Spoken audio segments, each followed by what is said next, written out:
Lol, I don't have Penguin up yet. Give me a second.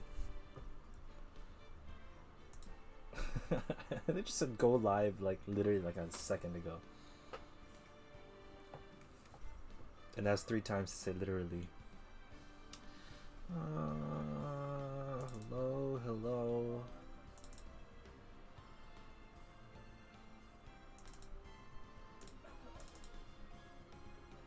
There we go. Penguin is live. We are here. What is up? You know what? Fuck it. Let's tell the Discord that we're here.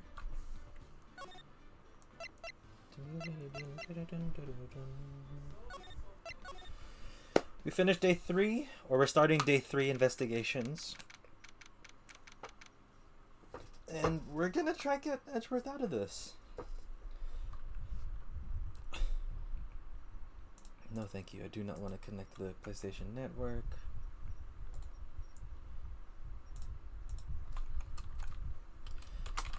More lawyer stuff.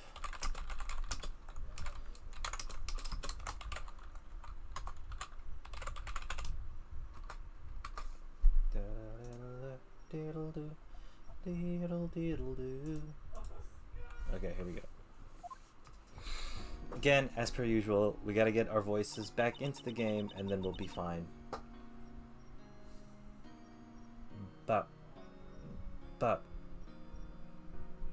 what is that? Is that just a fan being picked up? Holy shit, it is. Oops, okay. What is Mr. Edgeworth talking about? Well, my friend's online. A memory of a crime that I committed. A memory of murder. Do you really think Mr. Edgeworth killed? I don't believe it. Not Edgeworth. Some painful memory has been troubling him recently. No shit. But he never takes someone's life. Never. Nick. Yo, how's everyone doing? What do you think of my performance today? I had him swooning in the aisles, huh, Maya? Swooning? Me? Oh yeah. I do remember feeling faint. Right on. Tell me the truth. It was like love at first sight, right? But, Larry, you have a girlfriend and she's not... Larry. Well, maybe my heart skipped a beat or two. I think you can do better than that. Come on, I saved Edgeworth in there, dude. Edgy. You guys should be bowing before me, yeah? Bow before your hero.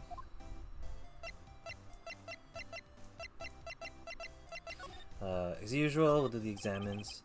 Cleaning day again at the hotel across the way. Bellboy doing the stuff. Charlie. Cool. Alright. And then the books. Difficult looking legal books. Okay. Alright, Larry. What do you have to say? Today's trial. Larry, you really helped out in the trial today. You did. If you weren't there, Larry, I'm sure Mr. Edgeworth would have been found guilty. But seriously, Nick. That boat shop caretaker guy is pretty suspicious. But Edgy ain't off the hook yet. Way to spoil the mood, Larry. Hey, I'm just the guy sitting in the audience, you know? But from where I was sitting, Edgy seemed pretty... edgy.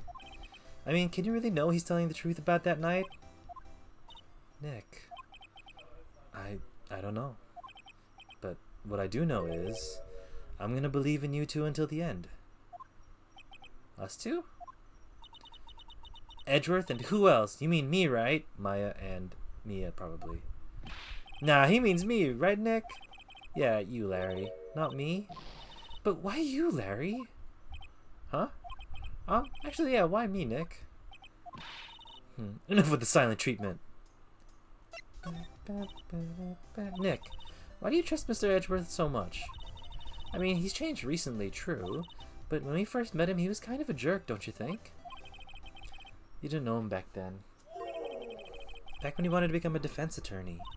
Wait, was that when you two were classmates? Yeah, in grade school. It's so long ago, though, like, so many things can happen from grade school all the way up to becoming a 24-year-old lawyer that you just don't know. Unless y'all like kept tabs on each other or hung out or whatever. I don't know. It just seems like too much. They saved me. Miles. Oh, maybe his dad did something good. And Larry. They saved me and I'll never forget it. That's why I became a defense attorney, you know? What? Hey, Larry, what are you talking about? Huh? Sorry, I kinda forgot. Okay, Nick, out with it. I'm going to hear the story today and that's final. Okay. It's kind of a long story, so hang in there. It was the very end of 3rd grade. I was on trial. A class trial. A class trial? The class trial? You remember Larry, spring, end of 3rd grade? A kid in our class got his lunch money stolen. Lunch money? Our school was really small. Every month, kids would bring in an envelope with money for lunch from home. Huh, I see. Anyway, this kid's envelope disappeared with $38 and still inside. Oh yeah, now that you mention it, I do remember that. I can see why you'd forget, though. You were out of school that day. Anyway, the envelope had been stolen during PE class. I was coming down with a cold, so I skipped PE that day. I was the only one not in class. So, they thought you did it. Yeah. The kids in class said I should be put on trial. Trial? So the next day, we held a classroom trial with me as the defendant. Wow, the teacher's on it too? What the fuck? I didn't do it. Guilty, he did it. Guilty, it was you. Thief. Give me the money back, you're such a meanie. No one play with him, just admit it you did it. You can't hide the truth, just tell us the truth. We're not gonna play with you anymore. Yeah, and no borrowing money either. He shouldn't be allowed in a relay race or more, you know, just more general kid banter talk to just really guilt trip the shit out of this kid. That's a very scarring experience. I guess I understand why the two people that stood up for you at that time you would very much give your life to. Now, Phoenix, you know you shouldn't steal people's money. It's not right. In the end, even the teacher thought I'd done it. Go over and apologize, Phoenix. I didn't know what was happening. I was so sad I couldn't stop crying. Everyone was staring at me like I'd done it. I tried to apologize. I went to where the boy whose money had been stolen was sitting. That's when it happened. He shouldn't have to apologize. This is a child's voice. This is the only thing that belongs in a trial is evidence. Anything else that should be proven. You should all be ashamed, amateurs. Miles? Of course he's wearing a fucking bow tie. It wasn't you who stole the money, was it? No. Then you shouldn't apologize. Everyone's been shouting you did it, but no one has any proof. That is why, Your Honor, this boy is innocent. But Miles, it was your money that was stolen.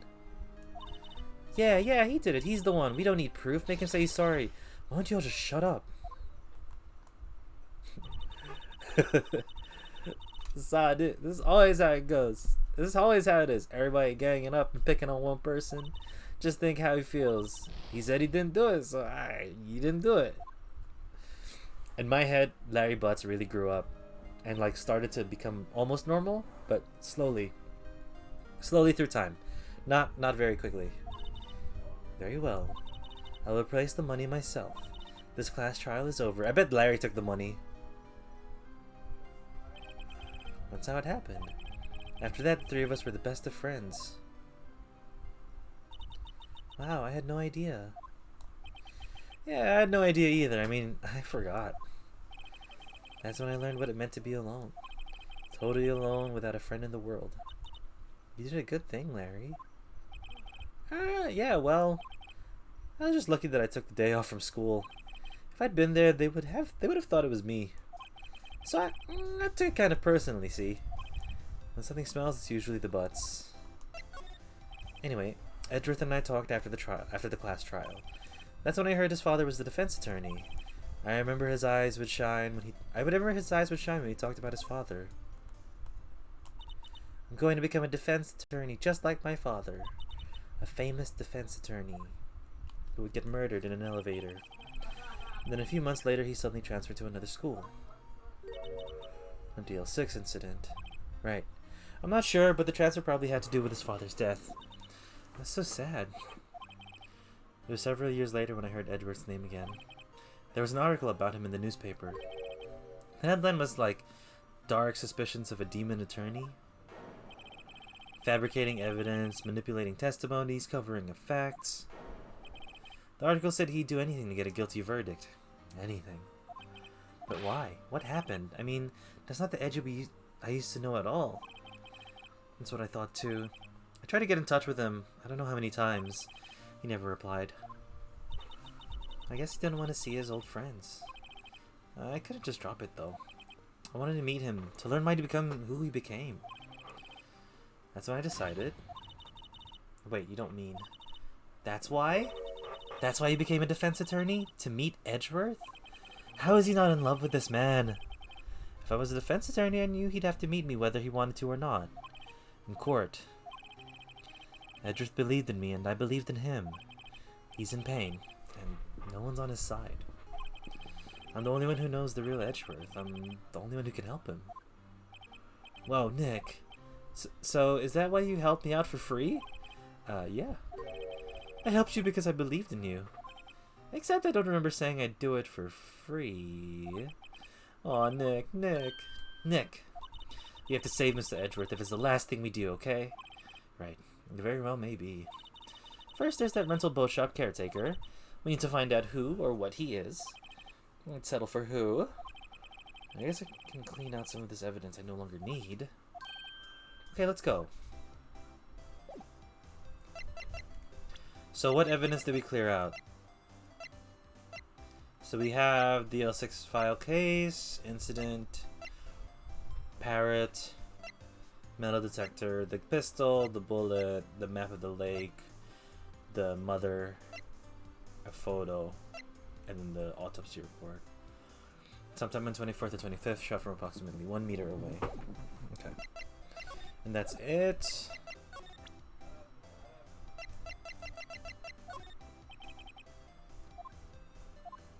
Okay, said nothing. Alright. Hey pal, long time no see. Oh, Detective Gumshoe. Close one today, huh? I got so worked up I snapped my tie in half. Sorry about that. No problem, pal. Thanks to you, we now know who really did it. You mean the boat shop caretaker? Look, I'll make you a promise. I'll have that scoundrel in my custody by trial time tomorrow. Come what may. It's my duty to you as a police officer. Now, I'm off to catch me a criminal. Detective Gumshoe sure is active today. Oh, one other thing. No one can go into the woods today. The woods? Where Lotta was camping? The woods are off limits to camping, and apparently the park ranger found out. He got pretty mad. No one can go in for a while. I guess Lotta's in a lot of trouble. Boo! Boo! If they set up this fucking joke for the entire game. God damn it. Anyway, I'll be seeing you tomorrow. Bye, Gumshoe. Bye, Gum Gum. I don't know, but my toes are starting to feel numb. Yeah, my poetry has that effect on some people. Yep. Your poetry. Cord Lake. Place family weekends. No waterfall. Awesome. Which is good. It's good that there's one less place. Because at least we don't have to worry about having to explore everything again. Huh? The steel eyesore is missing. Eyesore? Looks like the hot dog stand is closed too. I guess Larry's too busy worrying about Mr. Edgeworth to show up for work. Interesting. I mean, Larry's in our fucking office. Like, of course he's not going to be at work. I mean, everything that happened here turned out to be a lie. Gordy was a lie, and charges against Edgeworth was a lie. I guess you're right. I mean, I'm glad these charges were all lies, but still. Huh, I almost didn't see the signpost. Left boat docks, right exit. No trash. No one's gonna sit in a cold day like this. Unless they were eating a samurai dog.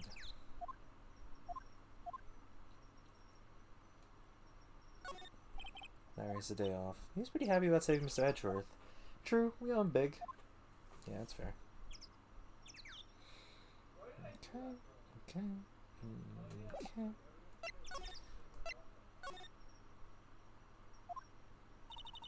That old caretaker got away.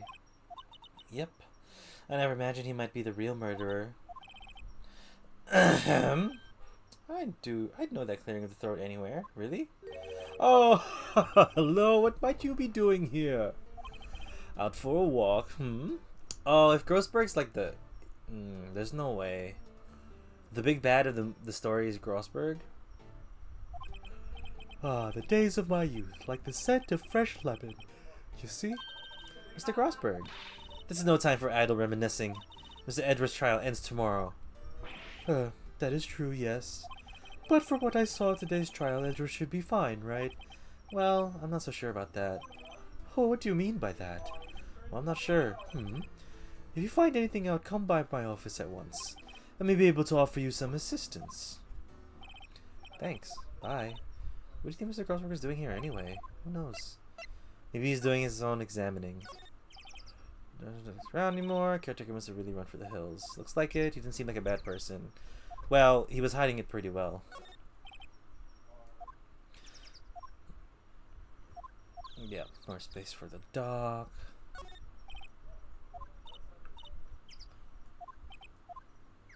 There's a few policemen in there. Good luck. Okay. Cool. And then we go in and talk to the parrot. Nobody's home. Decided. Hey, it's Polly. I wonder where our owner's gone, Polly. Decided. I can't believe he'd run off and leave his poor parrot to fend for herself. Decided. Ah, here we go. He didn't turn the heater on. I guess he hasn't been back since the trial. Ah! What's wrong? Huh? Oh, never mind. What? Tell me. Just when I saw the TV, I remembered. They're showing a Princess special this week. Oh, see? That's why I didn't want to tell you. That reminds me, Nick. Paul here knows the number to the safe, right? 1, 2... 1... Is it 1128 or 1228? Yeah, that's right. Polly, what's the safe number? 1228. Let's open it, Nick. I'm sure there isn't any money in there. Aw, but hey, he keeps it locked, right? So there must be something in there. I'm not so sure. Anyway, Nick, let's see what's in there. Okay. The only thing here is a letter. Oop. We just got a letter. We just got a letter. We just got a letter. I wonder who it's from. There's no name, signature, anything. It's handwritten, very precise, clear letters. Get your revenge on Miles Edgeworth. Oh. Edgeworth? Nick, why would Mr. Edgeworth's name be on here? How should I know? I'm gonna read the whole thing. Get your revenge on Miles Edgeworth. It also says this is your last chance. Now is the time to get revenge on the 2 men who ruined your life. The rest of the letter goes on to describe the murder plot in detail. How to kill Robert Hammond and frame Edgeworth, calling Edgeworth out onto the lake, getting on the boat, firing twice. This is exactly what I figured today in court. It's all here in perfect detail. What do you think it means, Nick? I don't know, but it looks like these are instructions for the caretaker. When he killed Robert Hammond and called out Edgeworth, he was following instructions. But he could have written that letter. And what does it mean to get revenge on Miles Edgeworth? Look, I don't know, okay? But one thing's for certain. This letter is an amazing clue. Alright, cool. There's nothing left in the safe. I wonder why the caretaker didn't take the letter with him. He left in a hurry, right? I don't think he even came back here after the trial. Okay. Fair enough. Defensive pole, come shoes, leave a metal detector in exchange. Maybe better not. Say, Nick, don't people usually put pictures of fish up in the boat? Yep. So I guess these pictures of the fish they caught, right? Right, but don't all the fish on the wall here look really puny to you? Well, you know what they say. You should have seen the one that got away. Except the one that got away from us was the caretaker, and we did see him. Why do I feel like we're having 2 different conversations here?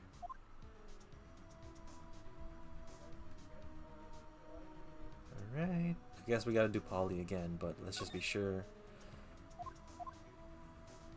The whole pasta restaurant thing was a lie. Of course it was. Oh, you thought he was telling the truth? He could have been telling the truth for a crazy man. Maybe I should take care of Polly, Nick. You probably shouldn't just kidnap her. The police know about her anyway. I'm sure they'll do something. Well, okay. Sorry, Polly. He says I can't take you. Great, now the bird's gonna hate me. Okay, so no Polly. So we found that. I guess now we go back to Grossberg?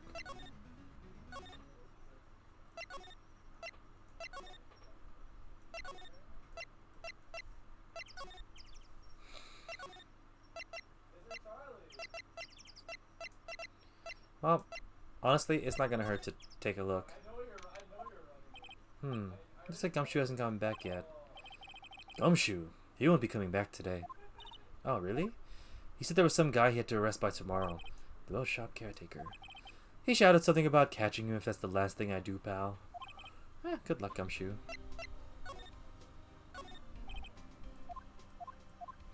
Interesting. He must be one of the detectives. He's mumbling something. Please, think about what you're doing, Yolanda? Oh, Yolanda, sorry. Don't take my Tommy away from me, no! I must be doing some more of that imagery stuff. Process that shit, my boy, you can do it.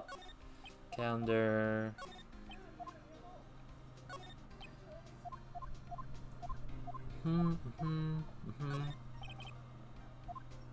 Glued to his computer screen. What? That's not possible. The world ended yesterday? He must be reading predictions for the future in someone's homepage.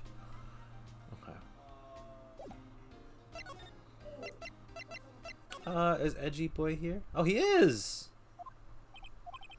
Look as grim as always. Mr. Edgeworth, I heard the story about the class trial. What the fuck, Maya? Why would you bring that up? What do you mean? You don't remember? No, I don't. Your lunch money was stolen, wasn't it, in 3rd grade? Lunch money?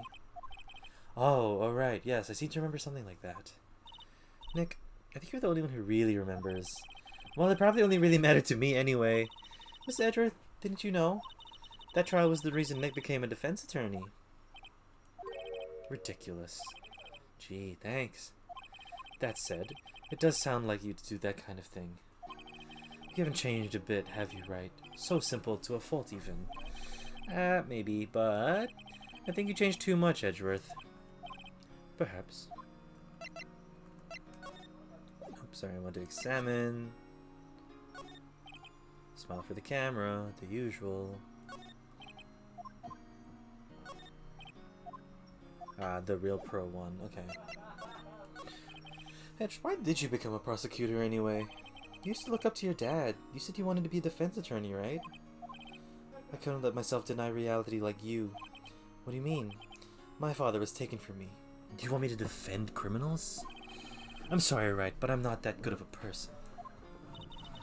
One suspect was apprehended in your father's murder, right? Yes. That man trapped in the elevator with my father. His name was Yanni Yogi. He had to be the shooter, any way you look at it.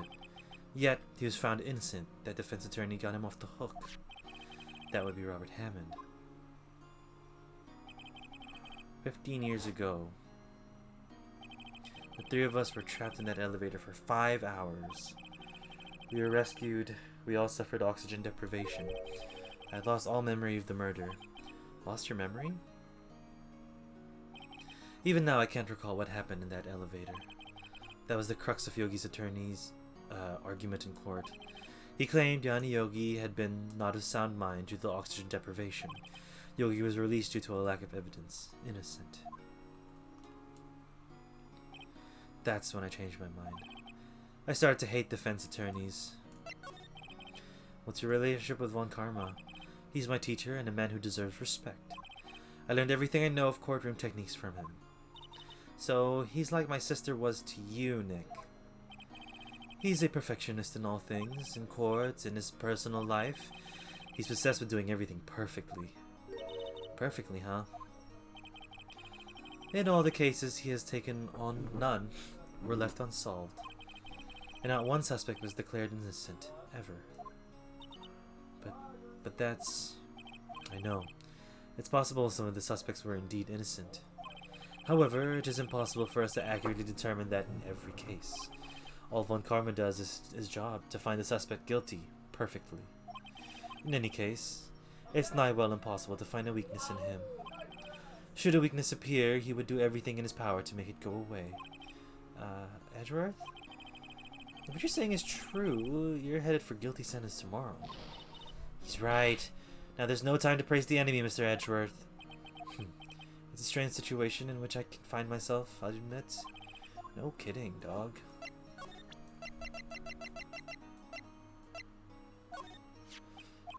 It was that case that changed my life. And tomorrow, on December 28th, and it's the statute of limitations runs out. But even if the case is finally closed on paper, it will never be erased from my memory. Never. Poor Mr. Edgeworth.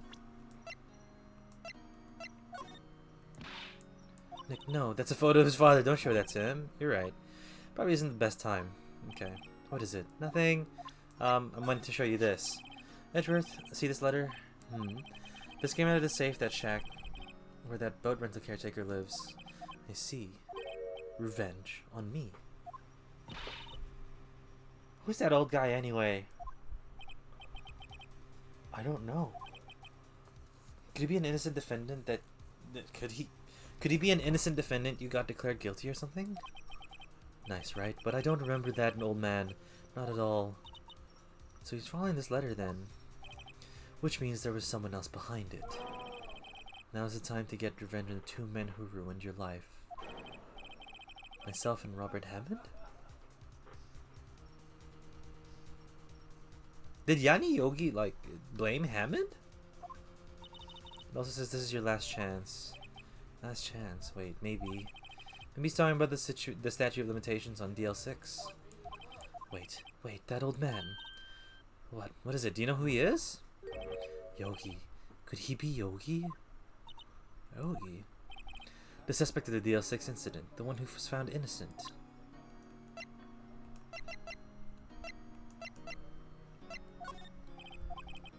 Okay. Cool. I want to present the parrot and just see. Cool. Okay, Grossberg time. He's out again. When does he work anyway? No, don't be harsh. Guess we'll have to come back later. Interesting. 1 day left, Nick. Yeah, I know. Well, no time to waste. Let's get going.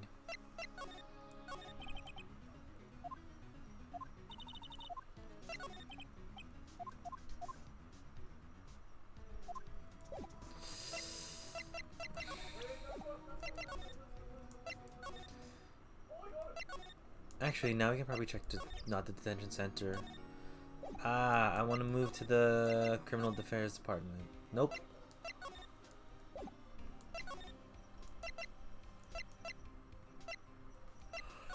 Interesting. Is that all we have to talk about? Oh, Yanni Yogi. Yanni Yogi was a court bailiff at the time. We just happened to be in the elevator together 15 years ago.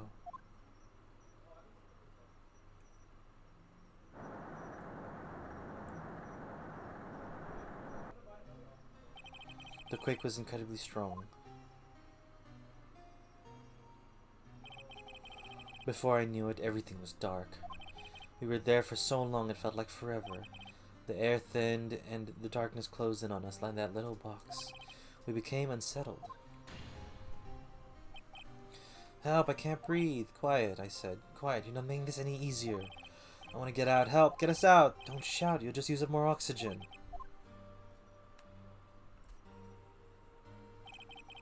That's all I remember. When I came to, I was in a hospital bed, staring up at the ceiling. In court, Yanni Yogi's mental condition was called into question. They claimed the oxygen deprivation and stress had caused temporary insanity. In the end, the claim passed the court and Yogi was found innocent. Huh. But isn't that strange? This letter tells him to get revenge on Edgeworth. Why would he want to take revenge on you? Right, yeah? There's something that's been troubling me these last few days. I don't know whether or not I should tell you. You mean the nightmare? It's a nightmare I've had. A memory of a crime that I committed.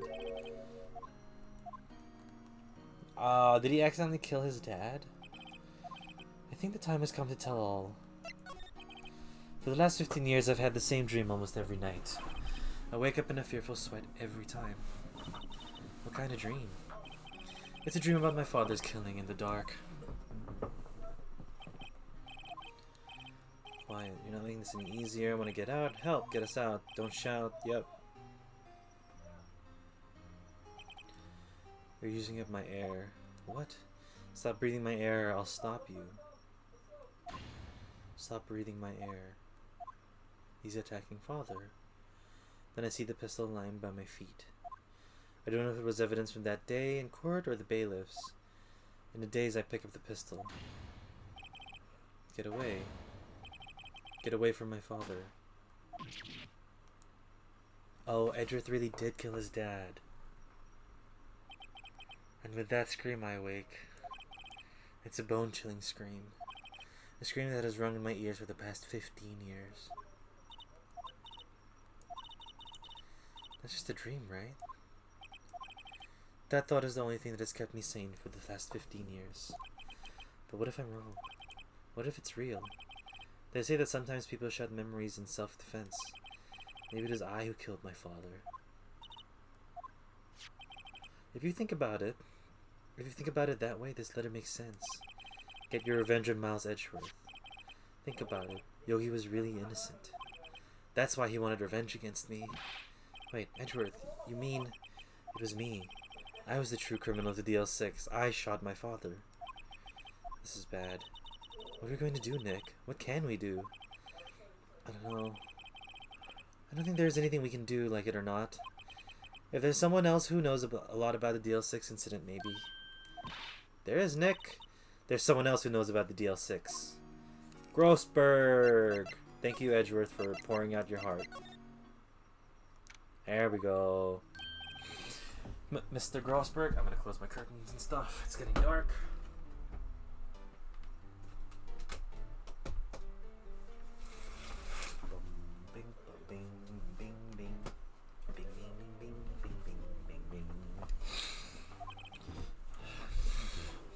Hello there, what's wrong? You look troubled.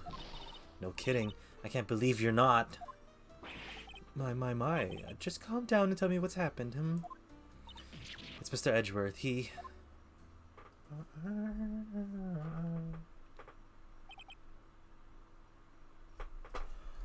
I see. So Edgeworth dreamt he shot his own father. It's only a dream. Only a dream. I wonder. Wonder what? If that's the case, then why do you two look so troubled, Well, also consider this. Yogi quite certainly holds a deep grudge against Miles Edgeworth. So deep he'd want to frame him for murder. This leads me to surmise that Mr. Edgeworth's dream was not a dream. It was real. As you imagined. Miles threw the pistol to save his father. The pistol fired and the deed was done.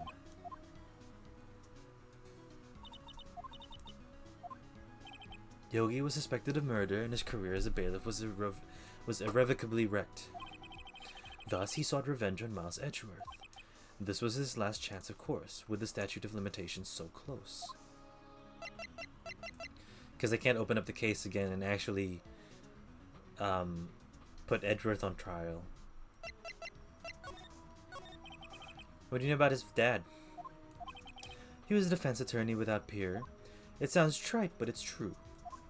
Well, he may have had one peer now that I think about it. Your mentor, Mia Fey. My sister? Gregory Edgeworth was very disapproving of Mr. Juan Karma's techniques. That's no surprise. Juan Karma is an extreme man. Forged testimonies and evidence are nothing to him. The result, he has a perfect win record in court. To beat him, Gregory Edgeworth tried to call attention to his methods. He lost, and he died in despair, as it were. When Gregory Edgeworth was killed, the police called on a spirit medium. That was your mother, Misty Fey. Are we gonna get pictures? I'm Gregory Edgeworth. I have been killed. The one who shot me was the bailiff, Yana Yogi.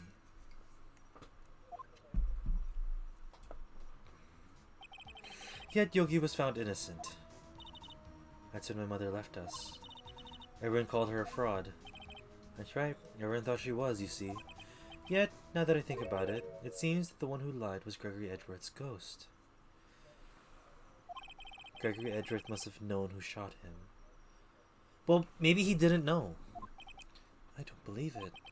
So you're saying he falsified his testimony? That Edward's dad lied to protect his son? It's only a possibility, mind you. But a possibility nonetheless.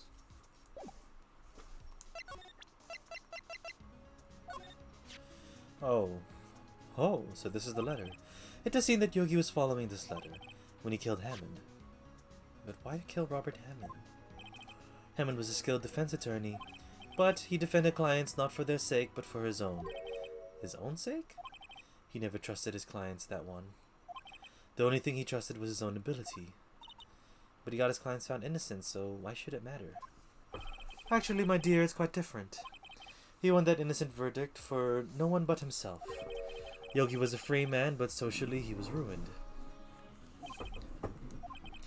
You'll understand soon enough. Wait. What is it? This letter. I've seen this handwriting somewhere before, a long time ago. Whose handwriting was this? Do you have any ideas who wrote this?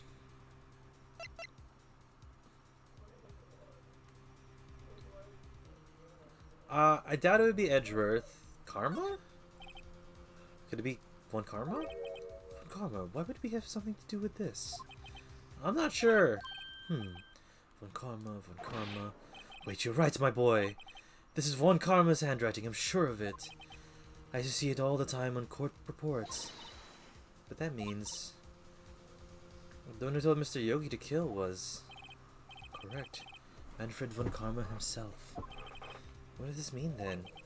Why would Von Karma want to frame Edgeworth? 15 years ago, and we'll see the completion. All thanks to statute of limitations. However, I'm afraid the memory ceased. Okay.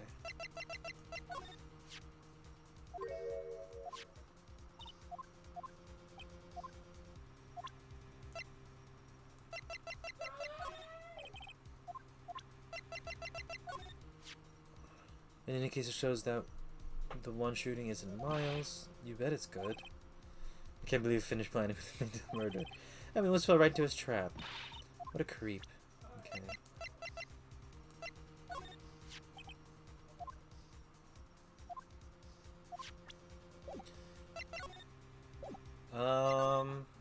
Yeah, there we go. If it truly was Von Karma who wrote this letter, then he would know the truth. He would know that Miles Edgeworth had accidentally killed his own father. He'll say as much tomorrow in court as I... He'll say as much tomorrow in court, I should think. He'll press the point until the court finds Miles Edgeworth guilty.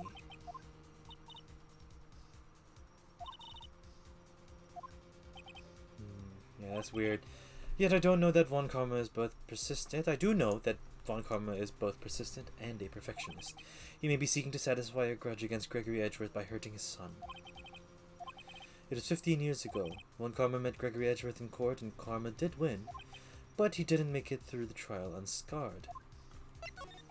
What happened in the trial between Edgeworth and his dad? Sorry, what? Von Karma and his dad. Von Karma got the guilty verdict he wanted. He won the trial, but Gregory Edgeworth accused Von Karma of faulty evidence. And though he lost the trial, Mr. Edgeworth's accusation stood. Faulty evidence? It was the only penalty Von Karma has ever received in his career as a prosecutor. Gregory Edgeworth dealt a blow to his perfect trial record. Wow. It must have been quite a shock for Von Karma. I actually forgot to do his voice. He took a vacation for several months after that, you see? Vacation? Yes, an unusual event for the man. That was the first and the last vacation he's taken in his many years of prosecuting. Really? He doesn't take vacations? Like go to the sea or to the mountains?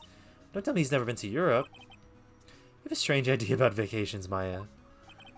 In any case, that was the only time he took a vacation from work.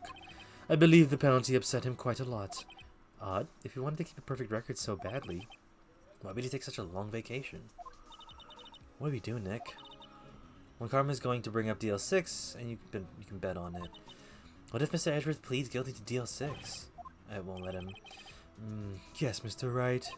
I hate to say this, but even accidental murder is murder, you know. I know that. I just believe in Edward's innocence.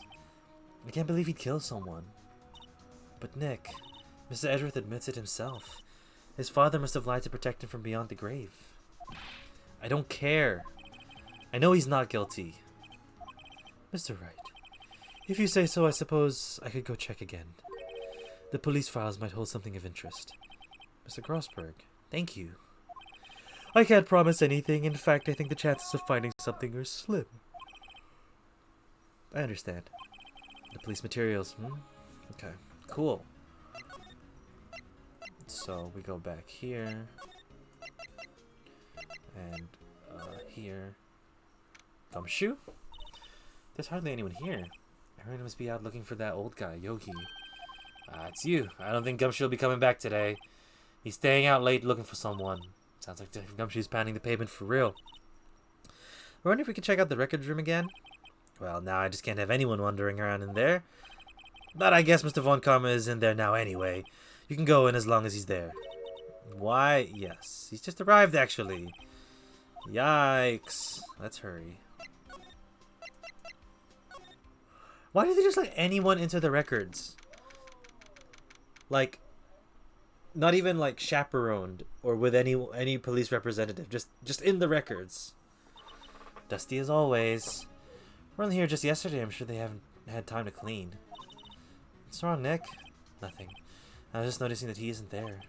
Juan Karma? Yeah, he's not. Anyway.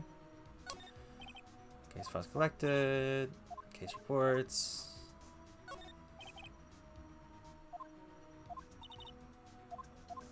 Okay.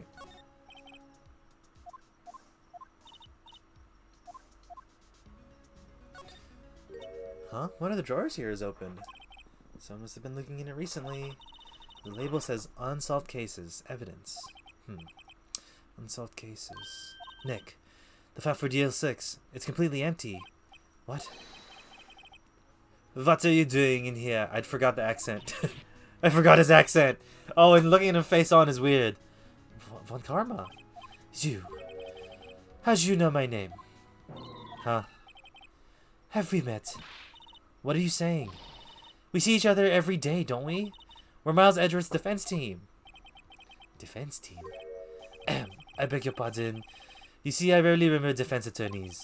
They are like bugs to me, needless things to be. He looks like a fucking bug. Look at those eyes. That man is a praying mantis. Like, fuck. Maybe that was, like, legit the reason for the art. I mean, like, look at that. The curl of his mouth. The fucking straight edge of his eyebrows up to his forehead. Maybe he is supposed to look like a praying mantis.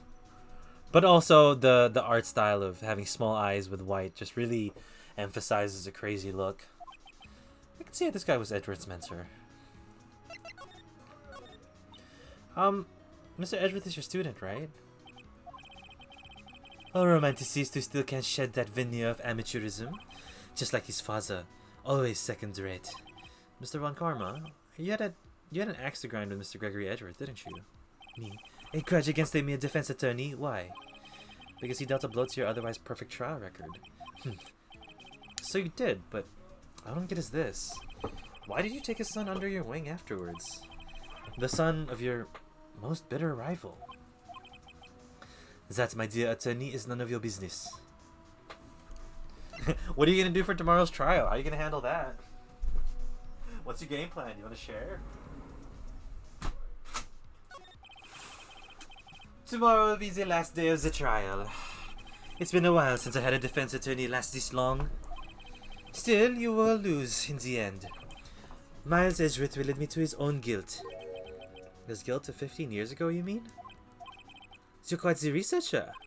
If you've done your homework so well, then certainly you must understand. You know what Miles Edgeworth will tell the court tomorrow. You're right. So when Karma is going to bring up DL6 in court tomorrow.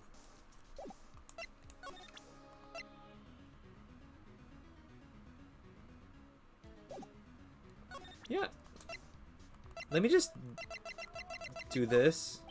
Fool, do you think a prosecutor would give you a defense attorney information? Bah! Creep.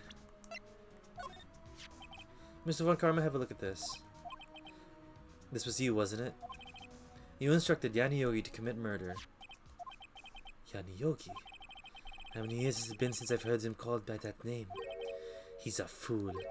I told him to burn it after he read it. So you admit it? You wrote Mr. Yogi this letter?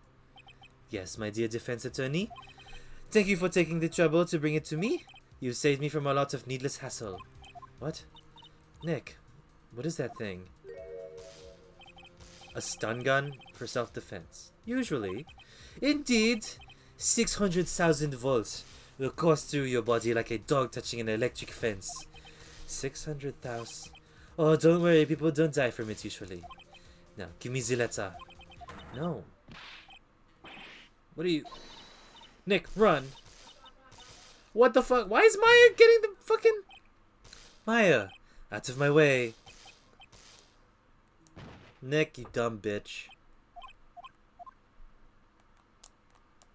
But I guess this is how you know, progress the story. Unless... Nah, this probably has a way. You took the DL6 evidence, all of it. Back to having no clues. Wait. Maya jumped first. Maya, is she okay? Maya! Maya, open your eyes. Also, hold on. I understand that the shock is the system shock that she needed to be under the waterfall and stuff, and this was like the equivalent. That makes sense to me. What doesn't make sense... I lost what doesn't make sense. What doesn't make sense? Yeah, what doesn't make sense is that there's no cameras in the police department. No cameras to like look or see or whatever. Just a records room with nothing and no evidence to keep. Maya. The letter. Did he take it? Huh? Oh yeah, are you okay? I couldn't stop him. I jumped as fast as I could, but one shot from that thing knocked me out cold. I'm useless. I'm no good as a lawyer or a medium. I can't even call my sister. Not even now when we need her the most. I wish I hadn't woken up at all. Maya! There has to be some way I can help her. I better do something about her self-confidence first. Maya. She's holding something. What is that? A bullet? DL6 incident, evidence number 7, taken from the heart of Gregory Edgeworth. Remember, Karma was holding this when Maya jumped him.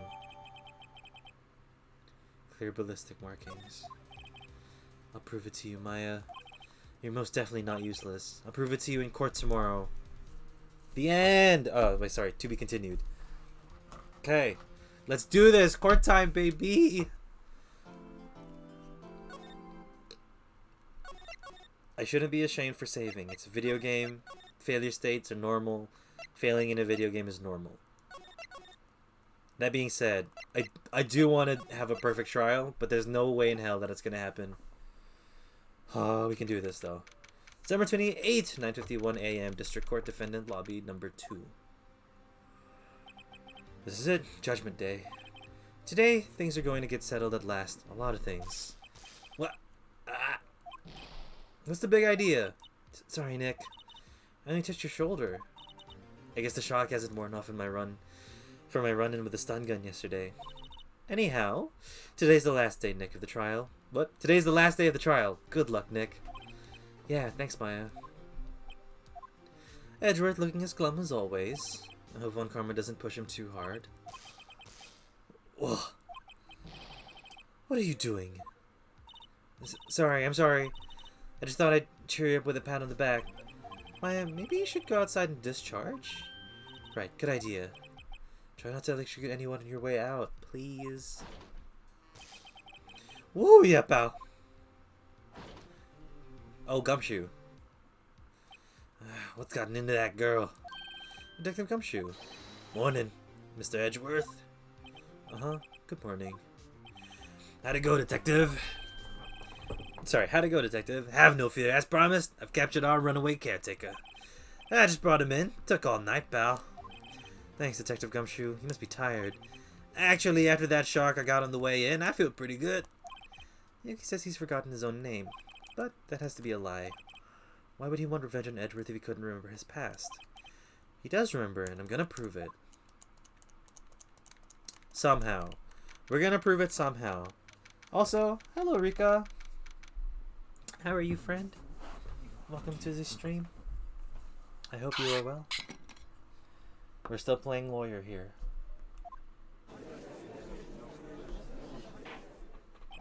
It's only chapter 4 as well. One more chapter and then we're actually gonna like finish the game. Just got home from work. How are you? I'm okay. Work has been really tiring lately too. I'm assuming that the ellipses at the end is you being tired. But I potentially might get a full-time position in my secondment role, which is nice because I don't have to do phones anymore. Just fingers crossed for it, honestly. It's all up to forces outside of my control, and all I can do is like keep trying with my secondment. It's 4 degrees out right now? Damn. And I'm assuming you had to public transport it? And I ate ice cream while walking home from the station, lol. Okay, maybe 4 degrees is like easy for you. That is not ice cream weather for me. Actually, no, that's a lie. I probably would have a boba still. But definitely not ice cream. So my hands are really cold now. I'm surprised your insides are like aren't really cold. Okay. Court is now in session for the trial of Miles Edgeworth. The defense is ready, Your Honor. The prosecution is ready. Right, very well. We have reached the final day of our proceedings in this trial. I ask the prosecution submit decisive evidence. Understood? No, it's fine because I was walking. Okay. I guess big coat walking still is okay. Nah, your boy would be cold. Come on, don't be awed by the silence. Don't be awed into silence by every little thing he says. Very well, Mr. Juan Karma, your opening statement. But I've had frostbite in my hands before, so ice cream sandwich was not so great. But I was craving ice cream. Dude, you're built different. Dang. How was having frostbite? Obviously, probably super unpleasant, but I could never imagine that feeling, and I don't think I would ever want to. Right. Thanks to Detective Gumshoe's efforts, the boat's rental shop caretaker has been arrested. In yesterday's trial, the defense asserted that the caretaker was the murderer. However, the caretaker has yet to confirm this. I would like to ask the defense to cross-examine him as much as necessary. Very well. Please bring the witness into the courtroom. What ice cream flavor did you have as well? What pushes you to... What type of ice cream is like, it's cold as fuck outside, but I really want ice cream?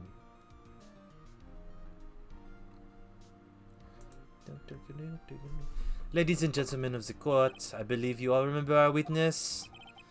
He lives in the boat's rental shop on the lake from where he witnessed the incident. In addition, he has currently lost memory of his name and identity. Witness, why did you run away yesterday? The witness was not running away, as he will now testify. I see. Very well. Please, begin your testimony. Ordered ice cream in my groceries over the weekend, but they couldn't find the one I wanted, so I just cancelled it. So I ended up getting it today since my bus left me. Past the corner store, so I picked up some snacks. Ah. So it's been a long craving then. Okay, I feel.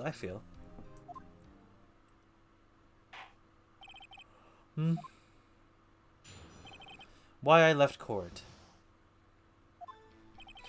I'm really sorry about just leaving yesterday like I did. But I wasn't running away or nothing. I went to buy some food for Polly, see? I figured I got nothing to do with this incident anyhow. I mean, I'd need one of those motive things, right?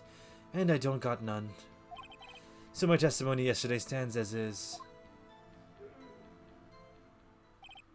Very well. Let's begin the cross-examination, shall we? He has to know his name. Yanni Yogi. You're Yanni Yogi and I'm gonna prove it. If I end up walking, I usually get some snacks from that store on my way home, though. I'd give it to you. They didn't have my dried squid. They were sold out. Aw. To be fair, if I was walking home from work all the time, and I had like I have to pass a store every time as well, I'd probably pop by once in a while. I'm really sorry about just leaving yesterday like I did. I caught what you did running away and not just leaving. You heard Larry's testimony and realized you were in danger. Now, Mr. Wright, there's no need to rush to conclusions. As I said, the witness was not running away. Listen to the testimony. I'll just blame it on the bus driver. Yeah! That bus driver fucked it up for you. But I spent money on snacks because they decided to leave me behind. Dude, you have to be able to treat yourself, especially if you have like a long day at work or something. He sure seems relaxed. In fact, they both do. Juan Karma and Yanni Yogi. I would have not just gone home, but no. The bus decides to not be there for me. Then why did you leave? He's just about to say why. Is it so hard for you to just quietly listen when he's talking? If I sat quietly, Edgeworth would be guilty in 3 minutes. I went to the store and buy Polly food. Well, Polly is a bit of a gourmand, you see. She only eats the high-quality bird pellets from France. They only have them in the big pet shop downtown. But you weren't arrested until this morning. Why don't you go back to the caretaker's shack? Well, I kind of got lost, you see.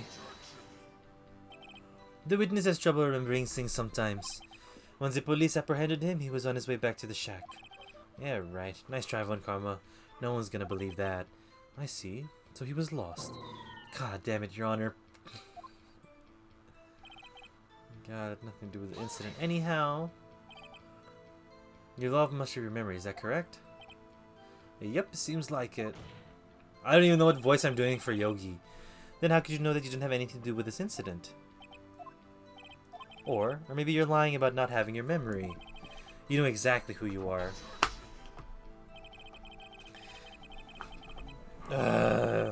If you claim me as lying, then show court proof. Am I supposed to prove what's going on in that old codger's head? That's impossible. I'm glad you've come to your senses, Mr. Wright. Very well, witness, please continue. I mean, I need one of those motive things, right? Let me just see what my evidence is. So the ballistic markings will bear fact for the gun being used. So once we prove that Yogi was the murderer of Richard Hammond, or not Richard Hammond, I forgot his first name, Hammond, then we could prove, what was his name? Robert Hammond. Then we could prove that this bullet that was fired 15 years ago was from Yogi's gun. Huh. How can you say I had no motive? I say you do. You had a grudge against Edgeworth and the victim Robert Hammond. That's why you took revenge on them, right? Please don't make me repeat myself, Mr. Wright. This witness has no memory of anything beyond several years ago. He cannot hold a grudge, it's impossible. I have to prove he's lying about his memory. Otherwise, it's going to be the same thing over and over until the trial ends. Might I say something, Mr. Wright? Yes, Your Honor. You've been saying the same thing now over and over. You've been calling the witness's memory of the past or lack thereof into question. But does this really have anything to do with the current case? Of course, Your Honor. The witness has said he has nothing to do with this case and no motive. Both of these statements are lies. Order, order. Mr. Wright, there is a serious problem with your claim. Or are you saying you know who this witness is? Of course, Your Honor. Oh, now this is interesting. I would like to know myself, who is he? Don't play dumb, Juan Karma. Mr. Wright, please tell me the witness's name. His name is Yanni Yogi, a former court bailiff. Yogi? That name seems familiar. Oh, Yanni Yogi from the DL6 incident. Why does everybody know about this incident? I guess it was famous, but still. But what does this mean? Your Honor, if this man is Mr. Yogi, then he has clear motive.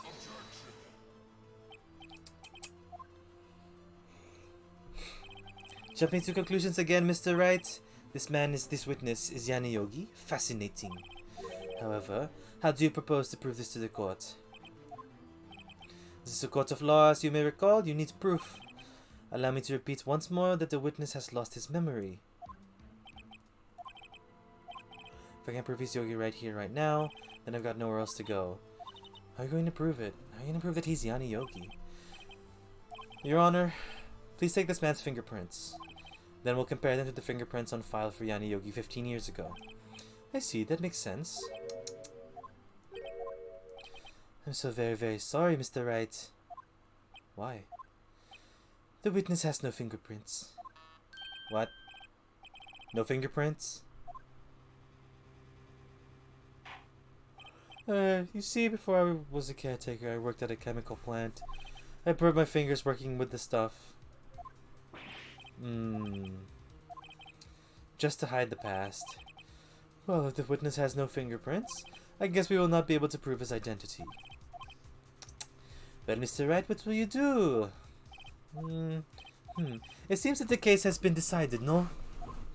Nope. I know what happened. I know everything. I just can't prove it. But, no, I can't let it end like this. I can't lose. There has to be another way. There is no one who can testify as to who this witness is. No one. What are we going to do? I didn't even consider that he might have erased his fingerprints. Well, Mr. Wright, perhaps you'd like to cross-examine his parrot for a little comic relief, Yeah, very funny. What a sore winner, Juan Karma. Wait a second. Cross-examine his parrot. What is it, Nick? No, you're not going to. Your Honor, hell yeah! The defense would like to take Mr. Juan Karma up on his proposal. Take Mr. Juan Karma up? On my proposal? Exactly, Your Honor. I would like to cross-examine the witness's pet parrot. You could have just said Polly, because we know Polly is the parrot. Order. Well, what do you think of that, Mr. Von Karma? Need you even ask? This is a farce. I object. Wait a second. You were the one who suggested I cross-examine the parrot, Von Karma. I have a right to do as you suggested. Well, if you're so desperate, then please be my guest. Of course, should you go through with this, and nothing comes of it, then I hope you're ready for the consequences. This is crazy. Well. Hell yeah. Let the parrot take the stand. I will cross-examine her, Your Honor. This is the most ridiculous thing I've ever heard. Von Karma's rigged every person's testimony, every piece of evidence. Except the parrot. She's my last chance. At least I think so. Bailiff, bring in the parrot. Hell yeah! Look, this parrot being in court just shows how much of a murderer this parrot is. Because the eyes are not dead. The eyes are not dead. Please tell us your name. Name. The witness is ignoring me. It must hurt to be ignored by a bird. Very well, witness. Who is your owner? Please, testify for us.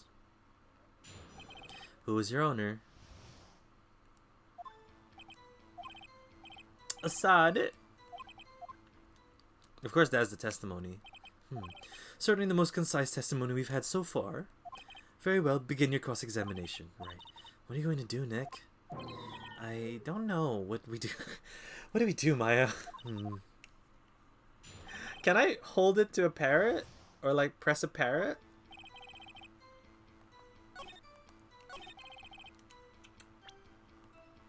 I know there's supposed to be a keyword.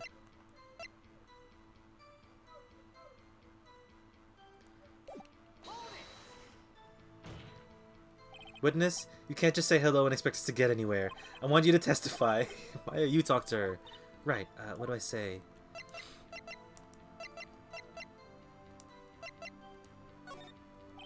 You know that safe number, huh? The safe, why?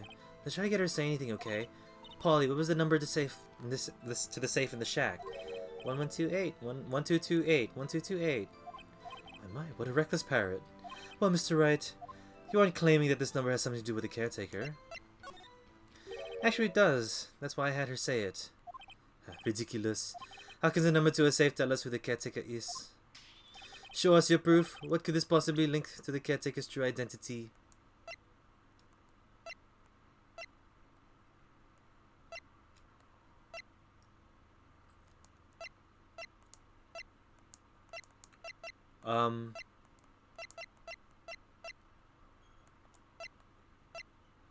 What? This the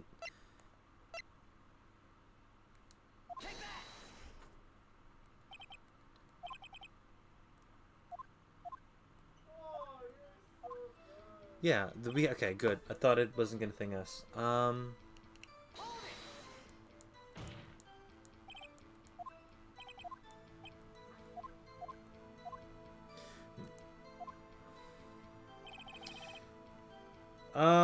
If I present it here, will that be an issue? No, I didn't want to do that. Okay, look, let's just present this. Nope.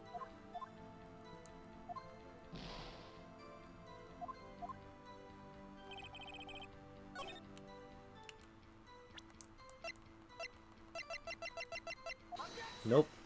Okay, so it comes with that press. I'm gonna reload.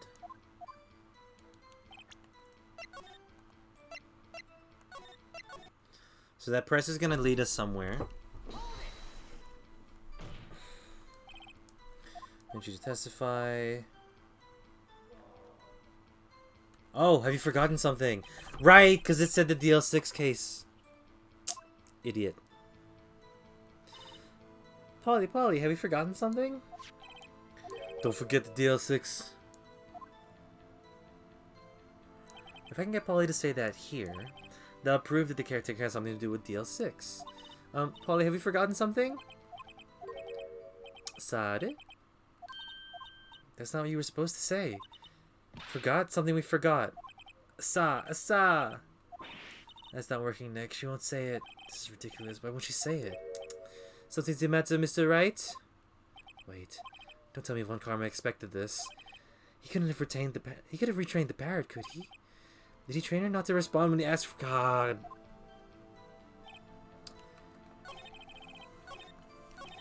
Okay, we'll do it again.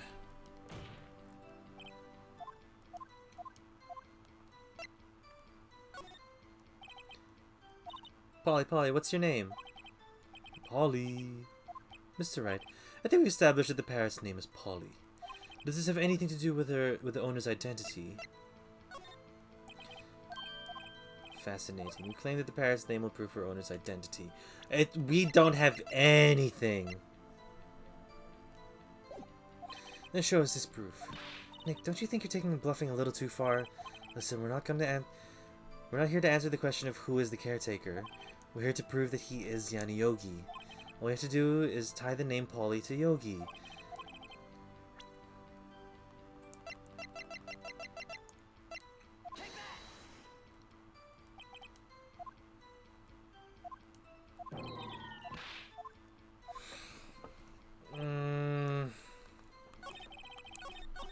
Well, we should try to get some information out of her.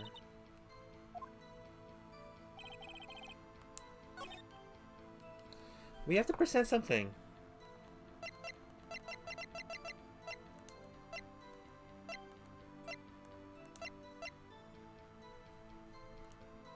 Nope.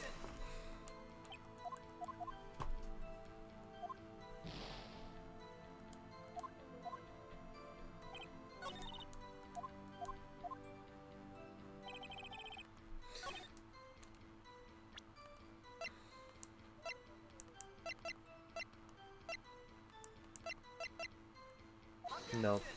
Not either. Okay. Yes, I'm loading. This is scaring me.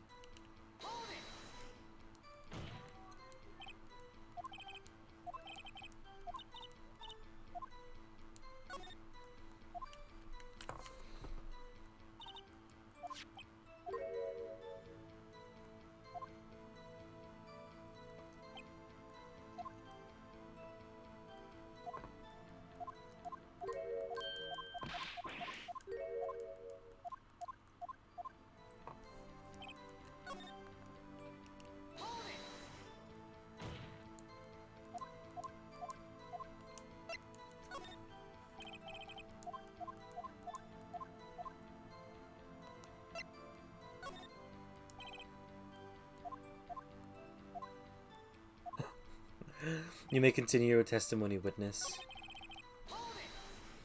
We'll just get through the last one.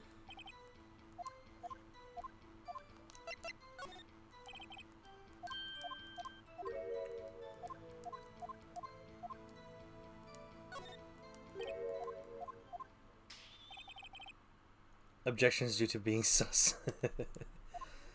Yeah, pretty much. That's all this game is. If you're sus at all, we'll just object to it. Also, what's up, Jojo? How are you? It's nice to see your name.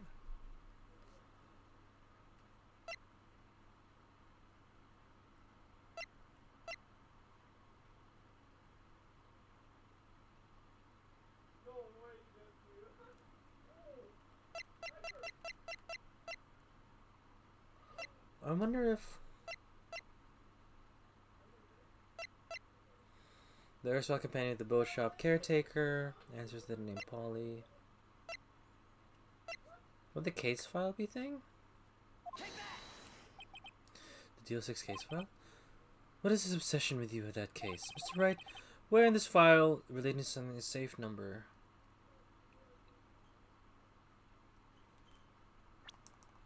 What?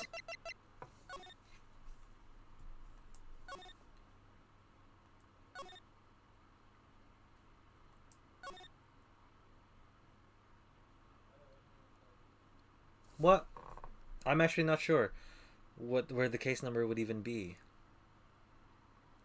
Air and elevator was oxygen depleted at the time of the incident. No clues were found on the scene. Defense attorney trapped in elevator returning from a lost trial with son. Miles Edgeworth, age 9. One bullet found in the heart. The murder weapon fired twice. Bailiff trapped in elevator with Edgeworth's memory loss due to oxidation deprivation. After his arrest, fiancée Polly Jenkins committed suicide. Oh, so it is on the victim data. Is it the suspect data? Sorry, I didn't read the title. Should be suspect data, yeah. Polly Jenkins, yeah. It's on the suspect data page. Mr. Wright, this file is from a case 15 years ago. I don't see anything about a safe in here at all. I believe this is another of Mr. Wright's bluffs. Very well. Witness, continue your testimony. What? What?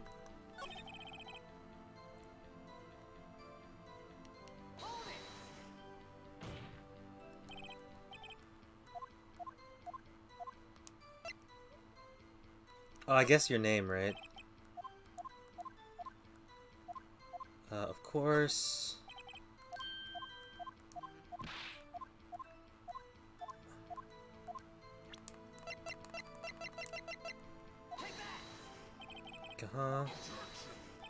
That's quite a large file you have there. Which page is the proof on it then? Show us, so stop wasting our time. Very well, Mr. Wright, please show us the page. Where in this file is the information connected to the parrot's name? It's on the suspect data page.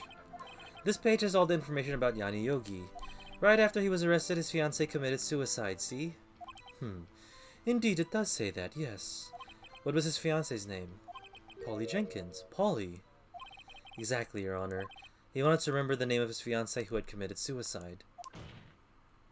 That's why he named his parrot after her. I see. I guess that is possible. Bah, mere coincidence, that's all. My granddaughter has a dog she calls Phoenix. Well, Mr. Phoenix, right? Does this make you my granddaughter's fiancé? She's only 7 years old, sir. Indeed. Alone, it is a little weak for evidence in a trial murder. We would need something more corroborating evidence. Where am I going to find that? Nick, we're getting closer. One more, if we can just one more piece of evidence. Right. But what? Very well. Okay, so what the fuck?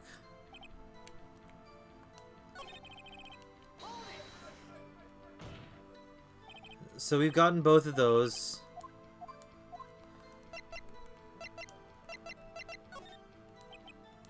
Yeah, we were called 2 days ago, but he retrained the parrot.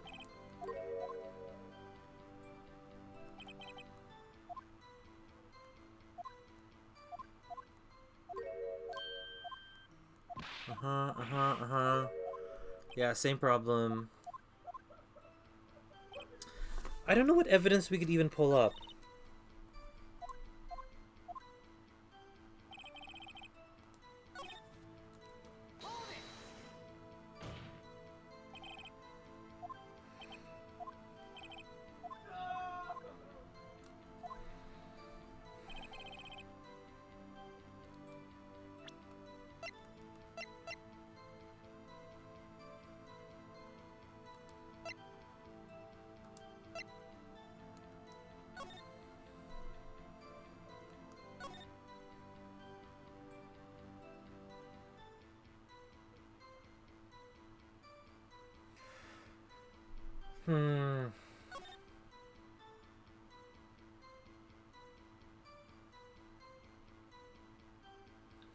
Memory loss due to oxygen deprivation.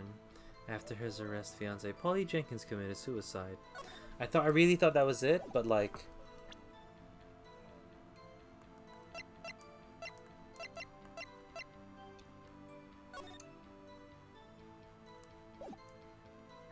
I don't know. I'm gonna save.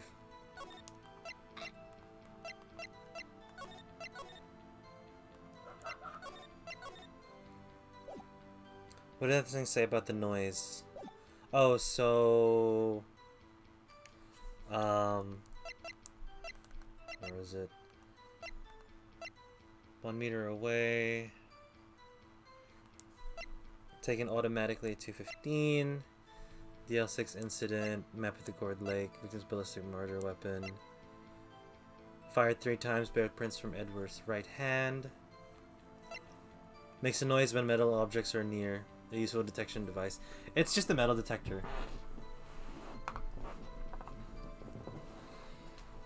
And I don't know what we can detect Polly with a metal detector.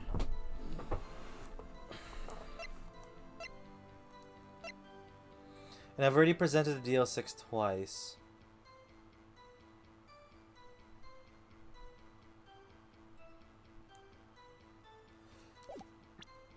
Have I?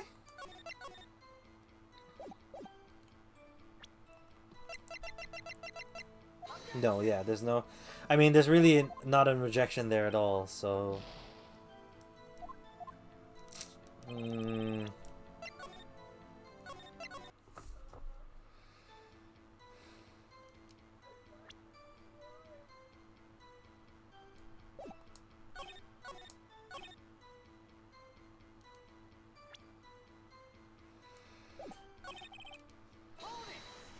So we've gone through all the 3 options.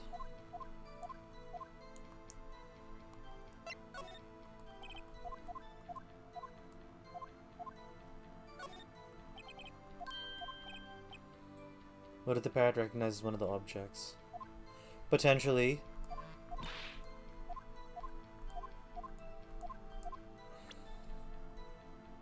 Either the photo or the weapon. I was thinking about that. But I'm not sure. We'll try the photo. Maybe maybe Polly can identify Yogi in the photo.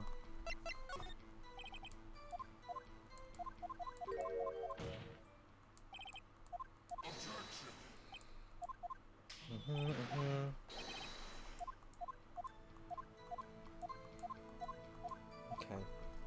Yeah, we'll try it, but I don't know in which one. Nope.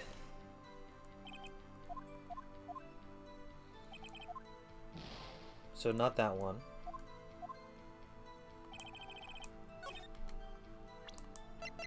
Nope, not that one either.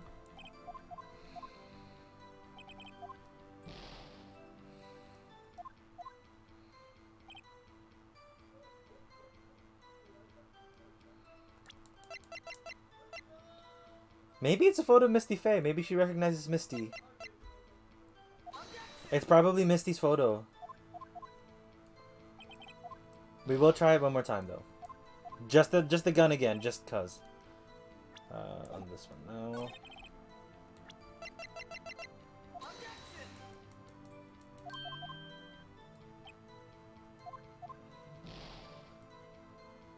Okay. I think it might be Misty's photo.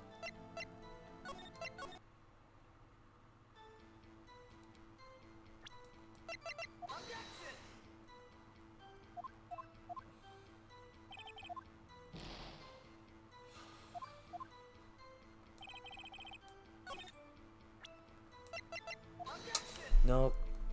It's not Misty's photo. What if it's our lawyer badge?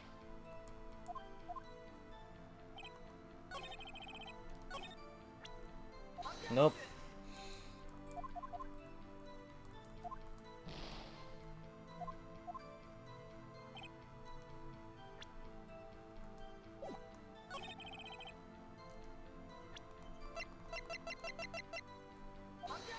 Ah. I'm just kind of running through it now. This is not good.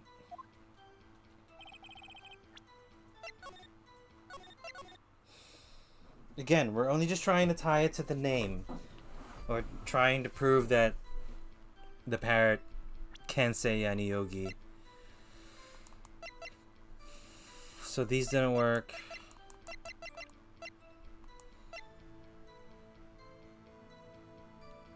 But this isn't gonna tell the parrot anything.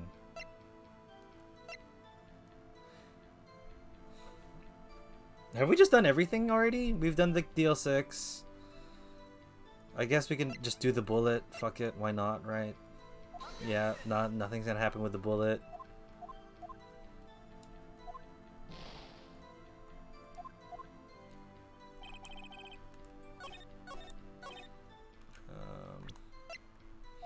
Yeah, that's not a clear piece of evidence.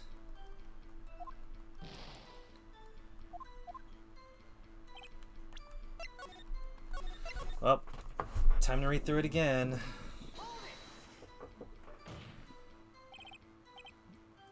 Mm-hmm.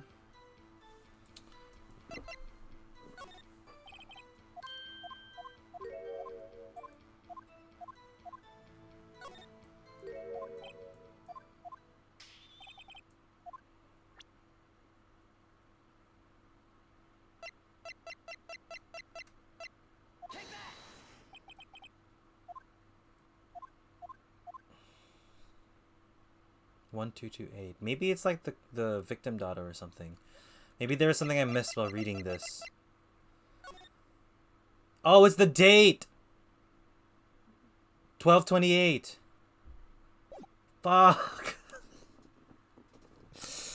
Ugh. Son of bitch. 1228. Son of bitch. It's in the, what is it? The case summary. Yeah. Yeah. It's on the case summary page. The case summary? Specifically the date in which DL6 incidents occurred. Okay, so that's either you're going to get us like another thing that we can focus on, or it's another mislead. That's today's date, 15 years ago. And the number on that safe is 1228. Ah. He said that the DL6 incident is the number for his safe, Your Honor. That's how important that date was to him. I see, it certainly is an interesting coincidence. People often do set their secret numbers to dates. This is not tangible proof. I set my ATM card's number to 0001 because I am number 1. Now we all know. This has nothing to do with the date. Nothing. That's enough. I think we've reached a conclusion here. Okay, cool. We did progress the story. That was it. I didn't have to waste all of it. You are suspicious. You are looking very suspicious, monsieur. You're looking quite fucked up to me. Okay, sorry. This is a mere coincidence, that's all. True, that is a possibility. However, two coincidences at the same time seems more like a pattern to me. What are you saying? Summon the caretaker to the boat shop. Sorry, summon the caretaker of the boat shop. Immediately. Witness, tell us your name. Wait, this witness, he doesn't remember. No, it's okay. I want to change his voice, but to what though?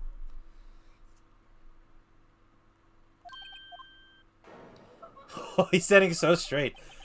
I've accomplished what I needed to do. What I wanted to do. I'm done. Nick, he looks totally different. This is the real Yogi, I think, finally. He's been acting feeble to hide his true identity. Acting for 15 years. Well, let me ask you again. Please state your name for the court. My name is Yani Yogi. 15 years ago, I served as a bailiff in this very court. He's still slouched in his art, but, you know. Order, order, Yani Yogi. So, was it you who killed Robert Hammond and tried to frame Miles Edgeworth for his death? Yes, it was me. I did it. They put me on the witness stand 15 years ago. Robert Hammond, he said I was mentally unsound. He told me it would make me innocent, get me off the hook. So I pretended to have brain damage. I was innocent, really, but he didn't believe me. We won the trial, but I lost everything. I lost my job, my fiancé, my social standing. Then this year, 15 years later, a package arrived. It was a letter and a pistol. The plan was written out in careful detail. It was a plan for me to take my revenge on the people who ruined my life. I didn't care who had sent it. I thought it was my chance after 15 years. This was it. Finally, a chance to have my revenge on Robert Hammond and Miles Edgeworth. I have no regrets. Wait a moment. Revenge against Miles Edgeworth? What do you mean? I'm not at liberty to speak on that matter. Why don't you ask Mr. Edgeworth yourself? Anyway, I admit I was the one who killed Robert Hammond. So for this case, Miles is not guilty. Juan Karma, where is Mr. Yogi? Under arrest, Your Honor. I saw no room for error in his confession. Then the defendant, Miles Edgeworth, is innocent in this case at least. Very well. Will the defendant please take the stand? There are a few mysteries left unsolved. Still, you were cleared of suspicion for this particular case. So, I would like to pass judgment on the murder of Mr. Robert Hammond. Any objections? I don't believe it. Why isn't Juan Karma saying anything? Very well. This court finds the defendant, Mr. Miles Edgeworth. We got given a guilty sentence before, and then it was reversed. So, I'm gonna wait until we actually out of the courtroom. That is all. This court is adjourned. Objection. Ugh! Miles! Miles! I knew it. The Fate to Black is never a real Fate to Black. It's never in this game. Did someone just say objection? It wasn't Juan Karma. Wait, but that means no. Edgeworth? Your Honor, I object to your judgment. What do you mean? I'm not innocent at all. As we have heard, Yani Yogi killed Robert Hammond in revenge. But revenge for what? Nick, Edgeworth is trying to confess. He's going to say he's guilty. He's going to tell them the murder in DL6 incident. He's going to tell them he killed his own dad. Oh, what do I do? The judgment has already been passed. I object to Edgeworth's outbursts. Didn't something like this happen yesterday too? I believe a certain witness raised an objection after a guilty verdict was passed. That would be Larry. We must hear this new statement. We must hear Miles Edgeworth. He's right. We have a duty to hear Mr. Edgeworth out. For 15 years, I had a recurring dream. A nightmare. It's only a nightmare. It's what I told myself. But now I know it wasn't a dream. Yani Yogi wasn't the killer. You mean in the incident where your father died? From the distance of the shot, it wasn't suicide either. Everything was clear as day. The murderer, the criminal in the DL6 incident. It was me, Your Honor. I confess my guilt. I am guilty for DL6, the statute of limitations of which ends today. The culprit is me. Why did he point away? Miles! Order, order. This is certainly unexpected. The defendant declared innocent is confessing to a different crime. A crime for which the statute of limitations runs out today. I'm not really sure how I should deal with this. Bah! It's obvious. We hold a trial right here, right now. We can try this man for his crime for 15 years ago.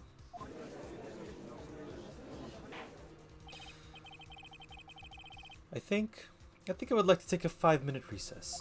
During this time, I will consider the appropriate course of action to take. Court is adjourned. Well, because technically if we're doing the court session now, that means we'd have 3 more days. I'm sorry, Wright. I've just wasted all your effort. Mr. Edgeworth, I don't believe it, sir. I mean, you? Kill your dad? Oh, I guess I'm burping because I'm drunk? I didn't want to believe it myself, Detective, but also you shouldn't be drinking in a courtroom. But it's the truth. I deserve to be punished. Murder is murder, no matter what the circumstances. This is crazy! Just crazy! Nick, what are you doing?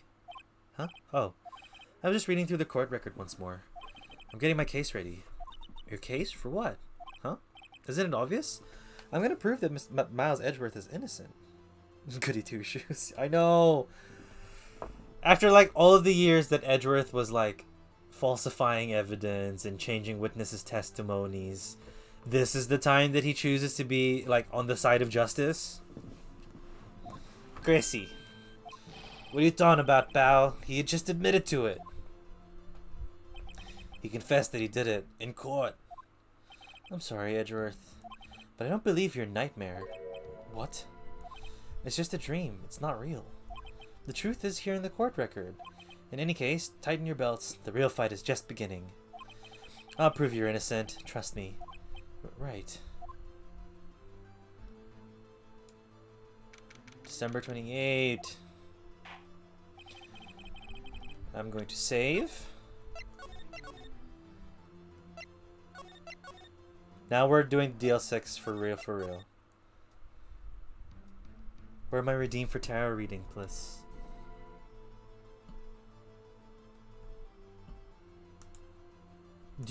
Wait, did you redeem and not get it already? Hold on. Did I miss a redeem?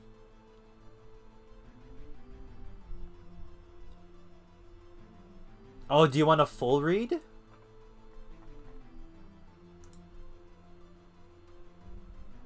Is it full read time? I don't really have a full read redeem. It usually... Oh, no, it's DL6 time. Okay.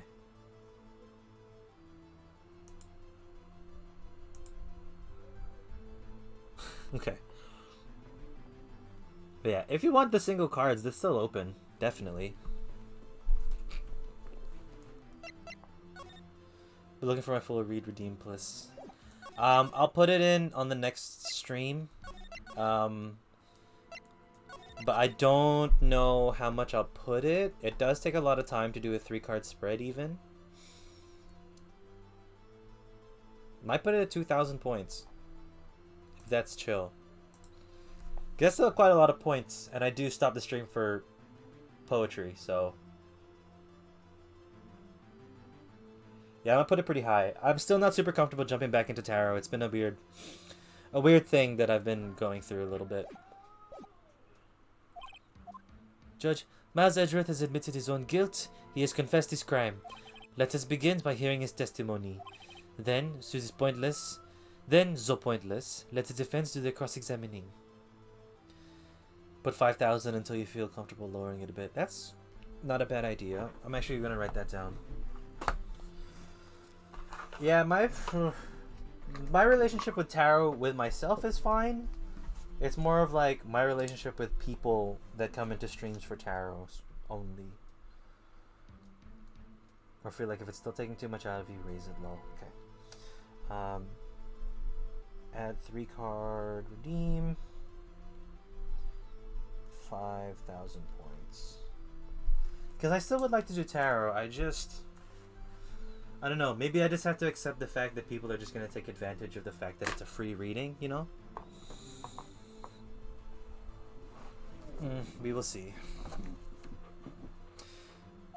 The statute of limitations in the DL6 incident runs out today. Though it's unconventional for me, I'd like to run this one by the book. And, like, I'm happy to do readings for my friends and family and, like, people that I know through the internet. So, like, Jojo, I'd easily do a reading for. Rika, I'll do a reading for you. It just feels weird when...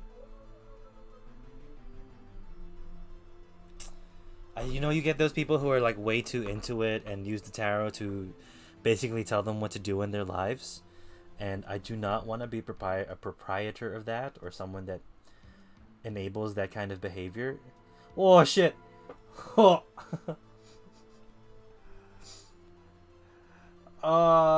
Overarch. Dude, hello. Oh my god, it's been a long time. How are you? Happy New Year. Happy Chinese New Year as well. Thank you for the raid. Thank you so much for the raid. Guys, this is my oppa. He's my OG oppa. He was there for me at the beginning of when I streamed. Thank you very much, Rika, for shouting him out. You guys should give him a follow. This dude is the man. I haven't been able to catch his streams at work. That's just me saying excuses, but really, life has gotten busy. But he's a great dude. He's got a great community. Definitely jump over to his channel if you would like. Dude, thank you for the raid. I hope you are well. We're doing law stuff. Figuring it out. Struggling. Very much so. And for y'all that don't know me, I am Paper Penguin. You could call me either Paper or Penguin. A lot of people just call me Paper. But my first name is also Julian. If you'd like to call me that, that's totally chill. We just play story games here. We do some tarot sometimes, but that has been on hold for streams. We'll be putting up the tarot redeem for channel points again in the future.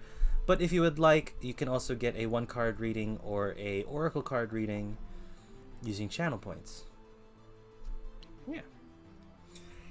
So yeah, as I was just letting people know as well, definitely people who just overuse and they basically just abuse the tarot section on Twitch. So it's really hard. But it's kind of hard for me as well to just completely abandon it, because I've met some very good people on the tarot portion of Twitch, like Writing with Invisible Ink, 10 out of 10 streamer. She's so good. Fox Riot, or Faux Riot, sorry, I keep forgetting her. I keep pronouncing her name wrong. Again, 10 out of 10. Mango Penguin, Melinda, everyone else. They're like so good, but it's a lot sometimes to have that image of just being a tarot person. So that's just been put on hold until we do like other tarot readings in the future. Maybe we'll do it like once a month. I still haven't really figured it out. And it's February already, so what to do? What can do? Okay. DL6, Phoenix Wright, law game. Let's get back into it. I see. Does the defense have any objections? No, Your Honor. Juan Karma, you knew this was going to happen from the very beginning, didn't you? Very well. Will Miles Edgeworth take the stand?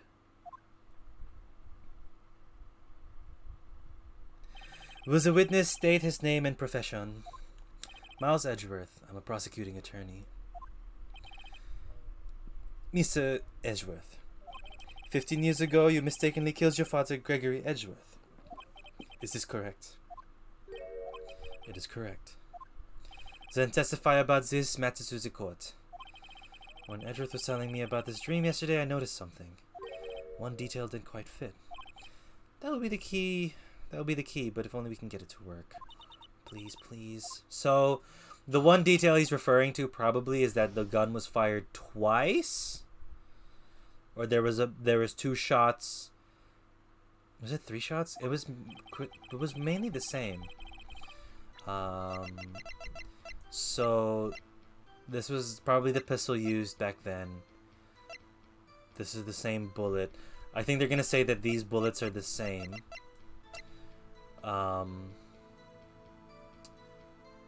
Gregory Edgeworth still bears ballistic markings. Sorry, I gotta just recheck the file. Edgeworth is incredibly base, Your Honor. He's incredibly based, Your Honor. We should let him off the hook because of that. Elevator District Courthouse. Depleted. No clues found on the scene. No clues were found on the scene. Defense attorney trapped in elevator returning. 1 bullet found in the heart. The murder weapon was fired twice. So there's another shot. Court bailiff trapped in the elevator with Edgeworth. Memory loss due to oxygen deprivation. After this arrest, fiancé committed suicide. Excuse me. Like I've seen regular joiners, channel hopping, literally asking the exact question over and over in different channels. Maybe I'm lacking patience for these people, but I'm like, seriously? Yeah. Names that I would see all the time who I thought were here. And again, that's my fault, right? I should know that tarot really does come from, or the way that people get into tarot is a very, it's selfish. It's selfish in a way because you're trying to learn about yourself. Not selfish when it's a negative way. It's just, that's just the natural use of tarot. You're trying to find more things about yourself, and it's for you. But these people, yeah, they just want they don't want to put the work in to do tarot themselves and learn it themselves. They just want to hear fortunes from other people, which again I understand is fine. I understand that Twitch is the platform for that. I just don't agree with it, and just because I don't agree with it doesn't mean it's wrong, right? It's like a little fishy and a little like kind of rude, but they're not doing anything wrong inherently. We are the ones choosing to stream tarot and choosing to accept their requests, and I'm just not in that mood or in that space anymore to get that through. Yeah. Okay. Sorry. Too much tarot talk. It's fine though. I'm not saying you're doing anything wrong, Rika, by bringing it up. Just it's good that I'm able to like talk about it. You're fine. Don't worry about it. Because I'm honestly, this does help me kind of figure out how I feel about it, because I haven't really like faced it in a while. I've just kind of ignored it and played games on stream and did work. So that's legit how I feel about it. I do want to go back into it because I did meet some good people out of it. So maybe I just have to take the bad with the good when it comes to that. I don't know. Or like give more things to the people who show up and are like actually here for other stuff. It's a weird balance to have to figure out. I'm here for the smart, witty remarks. I'll take witty. I don't know if smart. Man, witty is too much of a positive as well. I don't know. Anyway, that day I had gone to the courtroom to observe one of my father's trials. I was thinking of doing some practice this weekend if you want to help me. I'll see if I'm available. I am helping my girlfriend fix her or help them out in their new house because they just moved house. So I'll probably have time, maybe. Actually, I can't promise, honestly. Life has been VV busy. But good busy, you know? Like, I'm very happy about where I am and what is happening. Okay. Miles, sorry. You've been standing there very patiently, I know. 15 years to tell someone that you've murdered someone. Let's get to it. That day I had gone to the courtroom to observe one of my father's trials. As we went to leave, an earthquake struck, trapping us in the elevator. My father and Mr. Yogi lost their composure and began to argue. Just then, something heavy fell at my feet. I picked it up and threw it at Mr. Yogi. I wanted them to stop fighting. A moment later, there was a single gunshot, then a scream. It was a terrible scream. I remember it to this day. Alright, we'll press everything. Oh, it's official? Yeah, it's official. It was official in December. Yeah, very, very cool. Very big thing that just happened in my life. So, yes. That's all. Okay, so one shot. Why was there two gunshots? I knew it. And we literally just met when I was talking about it in the unpacking streams. And then it kind of snowballed. And now until you thought this memory was a dream. We were stuck in that elevator for 5 hours. The oxygen in the elevator ran out and I lost my memory of the events. Bah, the same claim Mr. Yogi has made. Very well. Mr. Wright, your cross-examination, please. Yes, Your Honor. We press everything. She better be willing to go hiking with us. Just saying. We're working on it. We're both working on our fitness. Don't worry. She is going to join us for the hikes, 100%.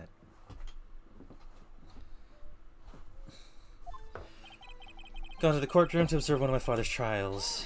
Okay. What was the trial your father was involved in that day? I don't remember things very clearly. Only two things. I know my father lost and Mr. Juan Karma was the prosecuting attorney. Good press, good press. Mr. Juan Karma, you were handling that case? It was 15 years ago, I don't remember the details. That was when Edgeworth pointed out the problem in Juan Karma's evidence. Freaking have to go hiding because of this random. Who the hell is she? No, she's definitely keen. But also, you'll be like the first stream Twitch friend that I'll ever meet in like person. Unless Sean wants to come over to New Zealand and have drinks with us, like when things are fine. So that's gonna be just like a big crazy thing to happen, because she knows how big and important streaming has been to me. So 10-10 when it happens. As we went to leave, an earthquake struck, trapping us in the elevator. Yes. So there were 3 people, including yourself, trapped in the elevator. Yes, myself, my father, and Yani Yogi. We were fine at first, but then as time passed and no one came to help, my father and Mr. Yogi lost their composure and began to argue, which is fine. What did you do then? I was 9 years old, boy. I was a 9-year-old boy at the time. What could I do? I was scared, trembling in the corner. But then, something heavy fell at my feet. What was it? A pistol. I assumed it was the bailiff Yani Yogi's. The safety must have come off when it fell from his holster. And she picked it up. What happened next? I picked it up and threw it at Mr. Yogi. I wanted them to stop fighting. Did you know it was a pistol when you threw it? I think I knew. I knew it was dangerous. But the air was getting so thick I panicked. So you're saying this... So you're saying that you threw the pistol at Mr. Yogi? What the fuck was that? I didn't even get the voice right. I was in a daze. A moment later, there was a single gunshot and then a scream. A single gunshot. The gun fired once. Yes. I think after that I threw it. After I threw it, I lost consciousness. Since then, they've echoed in my head every day. The gunshot and that horrible scream. The scream.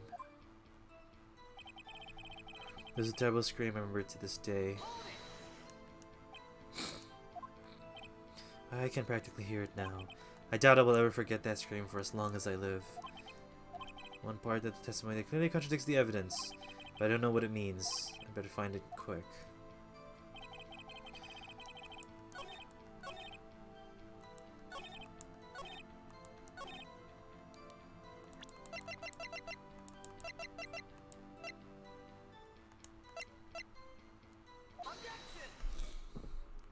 Are you sure you only heard one gunshot? Yes, I'm sure of that. I heard the shot and then the scream. Then everything faded. I was unconscious until the rescuers came. I see. No, Your Honor. Unfortunately, you don't. Look at this file one more time, please. This plainly contradicts the witness's testimony. You do enjoy dragging out that file, don't you? I don't accept this evidence unless you can tell us what page it is on. Which page contradicts Miles Edgeworth's testimony? I do need to read the file case. It's on the victim data. Look at the victim data in this file. It says it quite plainly. The murder weapon was fired twice. Miles Edgeworth only heard one gunshot, yet the murder weapon was fired twice. The first shot was the accidental firing when the pistol was thrown. So, who fired the remaining shot? Was there perhaps another shooter who fired that second shot? Your Honor, Your Honor, I am sure you are aware this incident occurred 15 years ago. The evidence is dated. The pistol did fire twice. However, we do not know when the second shot was fired. It might have been fired the day before the incident. What?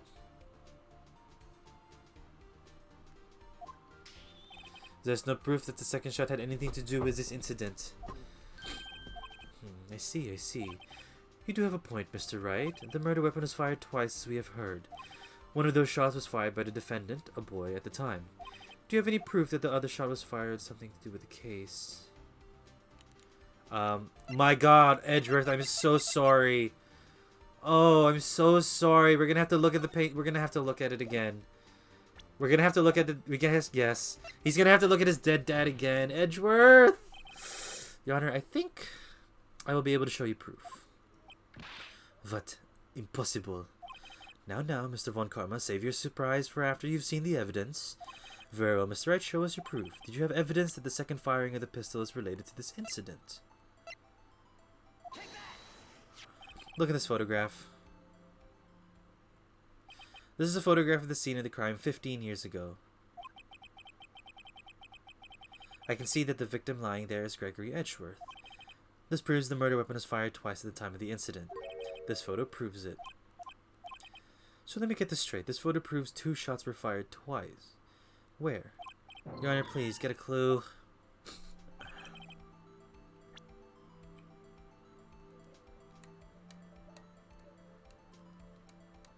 Oh, sorry, it was X. That should be obvious. The contradiction is here. I see a bullet hole in the door. Your Honor, Gregory Edgeworth was killed by a shot from the pistol. Yet there's also a bullet hole in the elevator door. We also know the murder weapon was fired twice. Thus, someone other than Edgeworth fired that second shot.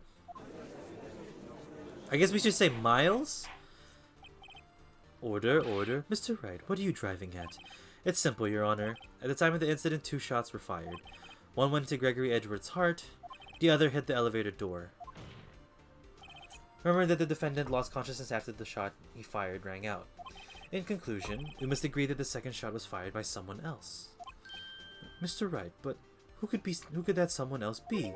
The murderer, of course. Rabble, rabble, rabble, rabble, rabble. Yeah, it's a lot of like coming up with shit and then proving it. I knew I should have stepped in before your wild fantasies got out of hand. Mr. Wright, look once more at the DL6 incident case file. Look closely. Try the case summary page. The case summary page, page 1. Look what is written there. Not a single clue was found on the scene.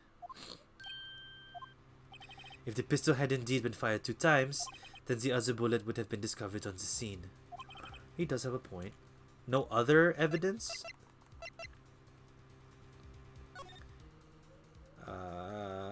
Air well depleted, no clues found on the scene. So what about the gun?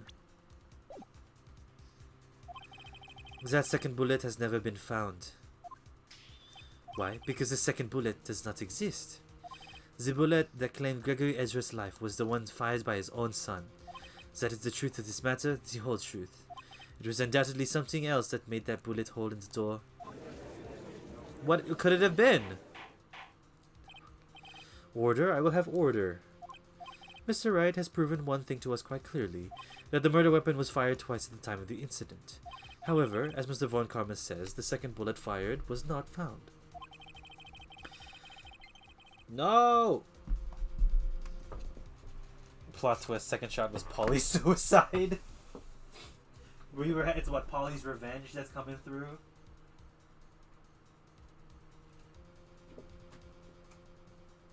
I'm trying to get my controller and I cannot, for the life of me, get it.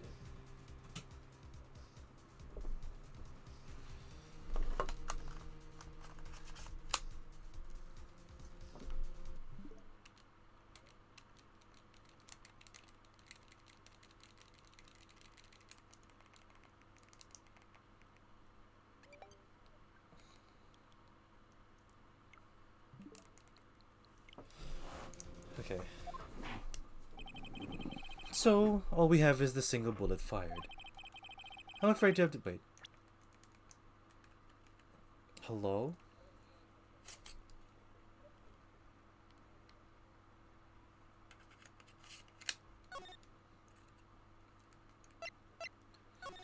That was weird. Sorry, controller like really went for it there. I praise the judge for his wisdom in this matter. How did this happen? I don't believe that the second bullet didn't exist. Was I wrong? Have I been wrong about this whole incident? What are you doing, Nick? Why aren't you raising an objection? Sorry, Maya. What? It looks like I was wrong. Nick, if the second bullet wasn't there, then all my conjectures are for nothing. No, but you said you'd do it. You said you'd get Edgeworth declared innocent. I'm sorry. It's just when I saw the photograph, I thought that the 2 shots had been fired. I was so certain of it, I thought I'd won. I thought there was another person, someone else who fired the killing shot. Now I was wrong to think it could be... I was wrong to think it could be that simple. This case has stood unsolved for 15 years. Well, it seems that we have finally cleared up this incident. Only 1 bullet was found at the scene of the crime. That shot was fired by Miles Edgeworth. Precisely. I would like to ask one thing of Miles Edgeworth by passing my verdict. before passing my verdict. Have you been paying attention to this trial so far? Yes, Your Honor. Do you have any objections? No. No, I do not. So you killed your father, though. Though that was not your intention. Yes, I did. He's accepting the guilt. The statute of limitations on the murder of Gregory Edgeworth runs out today. Therefore, I must pronounce a verdict on the defendant today, right here. Right now, indeed. Does anyone have any objections? I've been here before. It's just like my first day in court when I saved Larry. There's so many things I know I should be saying, but my mind's gone blank and I can't find the words. Mr. Wright. Your Honor, I object. Why does it have to show the entire animation? Stop. Mr. Wright, on what grounds do you object? Nick, I don't know. His case is perfect. It must exist. The second bullet. What? What did you just say? Nothing? The second bullet must exist. But where? Someone took it. It seems waiting is is not going to produce us any answers from Mr. Wright. Wait, Your Honor. The second bullet, it existed. What? But we've just heard proof that it did not exist. I realize that, Your Honor. I'm really grasping here. It's just someone took it from the crime scene. Well, if someone took it from the scene of the crime, that's what happened. But who? The murderer. The murderer? Then tell us just who this murderer is. I'm still thinking about that one. So the criminal took the second bullet, but why? First of all, how would they have found it? It's not easy to find a stray bullet, Mr. Wright. Was there some pressing need for the murderer to search for that bullet? Well, the murderer had to find it. Of course there was a need, that's why they took it. But what possible reason could they have had? Well, the bullet would be proof. Maybe they thought that the bullet would be used as proof. It was a special bullet, so they took it with them. If that was the case, then they should have taken the bullet from inside Gregory as well. Huh? Why would they only take one if 2 shots were fired? Right. Shit. Really? I guess the murderer... What? I'll take the burn. I'll take the burn. I'm okay with that. Hold on. 54. I'll take the burn. Murderer had to find it.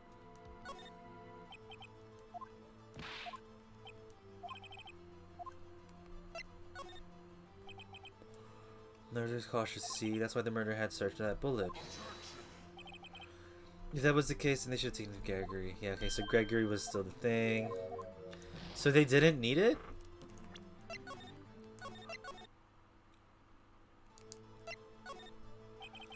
Why would the murderer have spent the time to look for the stray bullet? I haven't got a clue. What's wrong, Mr. Wright? Bah. The murderer had no reason to take the bullet. You don't want to admit it, but it's true. Had to take it. What does that mean? You're thinking too normal. Think crazy? Don't think why the bullet was taken. Think why the bullet had to be taken. Mr. Wright. Yes, Your Honor? I have no idea what I'm doing. Well, the murderer had no intention of taking the bullet from the scene. But the murderer had to take the bullet. Had to? Mr. Wright, what do you mean? Well, for instance, maybe the bullet hit the murderer. The bullet hit the murderer? Just saying, for instance. I mean, if it hit you, you would have to take it with you, wouldn't you? It's not like you could perform surgery right there, you know? Rabble, rabble, rabble, rabble, rabble, rabble. This is this whole game. Wait a second. I was just talking off the top of my head, but what if it's really what happened? Let me get this straight. So at the time of the murderer themselves was shot. And they left with the second bullet still inside of them. This still doesn't make sense? Thus leaving only one bullet at the scene of the crime. Yeah, I guess that's what would have worked. But like, if Yogi wasn't the murderer, or are we actually trying to pin this on Yogi? But there's a problem with that. The other 2 people rescued from that elevator, Miles Edgeworth and Yanni Yogi, were both unharmed. So that would mean The murder came from outside. Yes, okay. Now we're actually accepting that.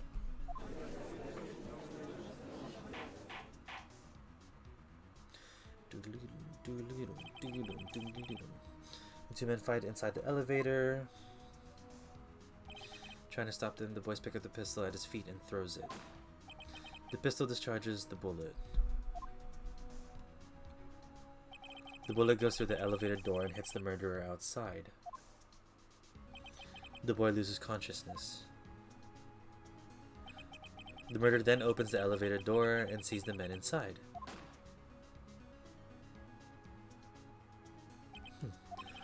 Mr. Wright, you are truly the most unpredictable defense attorney I've ever known. I can tell you're grasping, yet I cannot deny the possibility of what you say. What are you saying? Deny it! Deny it! No one involved with the incident was wounded. There was no murderer. No one was wounded at the time of the incident. He's right, I can't think of anyone. Hey Nick, huh? I just thought of something crazy. Remember what Mr. Grossberg said yesterday? Gregory Edgeworth dealt a blow to his perfect trial record. It must have been quite a shock for Juan Karma. He took vacation! Yeah. Okay. The first vacation he's ever taken in prosecuting. So we're gonna actually blame Juan Karma. What if Juan Karma didn't take that vacation because of shock, but took it because he was injured? Which would mean, it could only mean one thing. He was the murderer in the DL6 incident. He was the man who shot Gregory Edgeworth. It was Juan Karma. Oh man. Something wrong, Mr. Wright? You seem dazed. No, Your Honor. Well, you have indicated the possibility that the murderer came from outside. Can you give us the name of your suspect? Okay, here we go.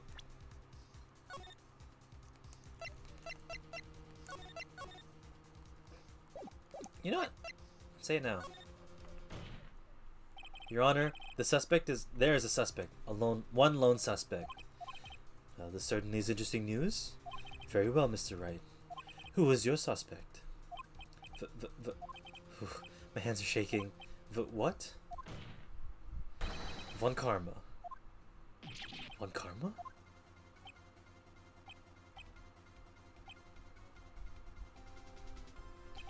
You mean the Juan Karma, the prosecutor, the one standing right over there.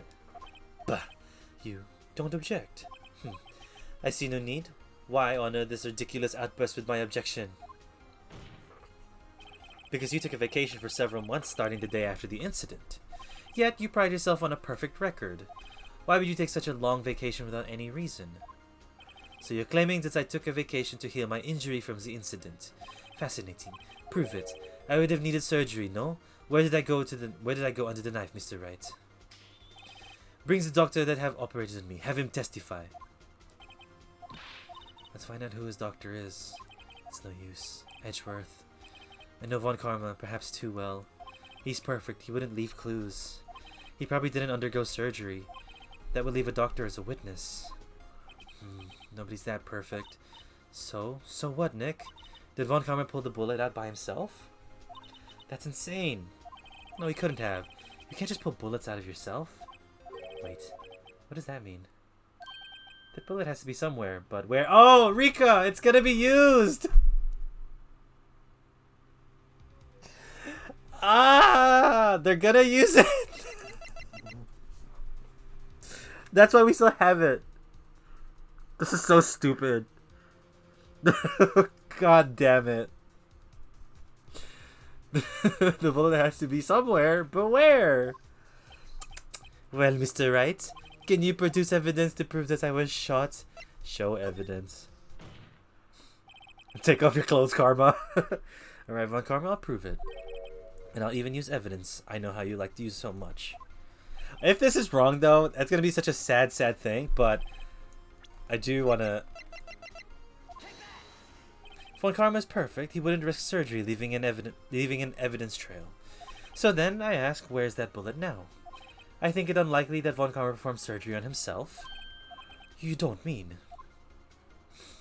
I do. There's the possibility that the bullet is still inside Von Karma. Which is crazy, because I do have metal inside my own body when I had my ACL surgery. But that's also a bullet lodged in you, so I don't know how he's like, I guess just adapted over it? Is that even possible for all these years? Well, there's only one way to find out. Is that V rebel? We could use this metal detector. Well, Von Karma, I'm going to run this over you and see what we find. I refuse. You refuse. But you refusing this means you acknowledge that the bullet is still inside you. Order, order, order. Your Honor, the defense requests that we be allowed to use the metal detector. Judge, I call for suspension of this trial. This is an invasion of privacy. The statute of limitation runs out in this case today. It was you who said we had to end it right here, right now. Does he get a heart attack and die? I permit the use of the metal detector. Mr. Von Karma, you will submit yourself to testing. Nick, what does this mean? I don't know, but we have to give it a shot. So left shoulder? Do we have to point at his body?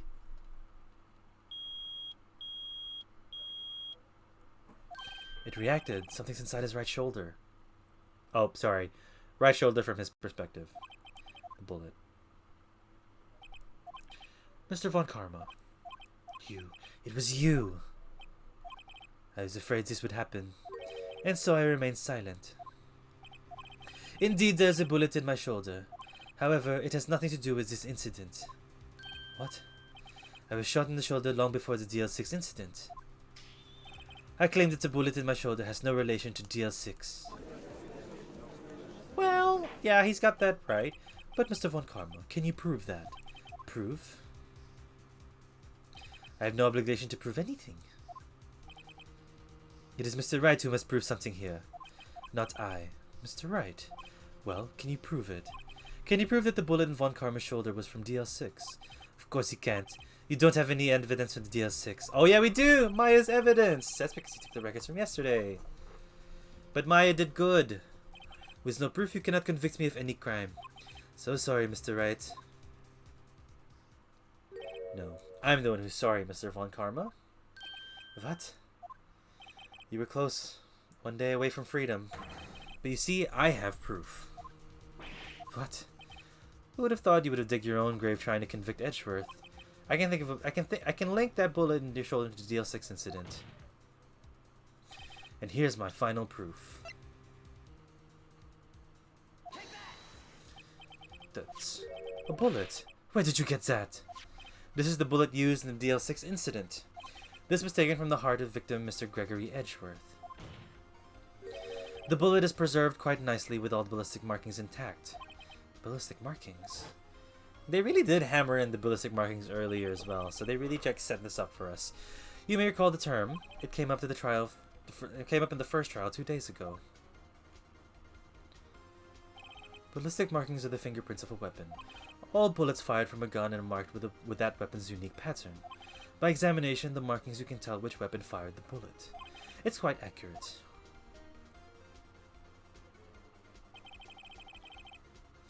We have 2 bullets in our possession.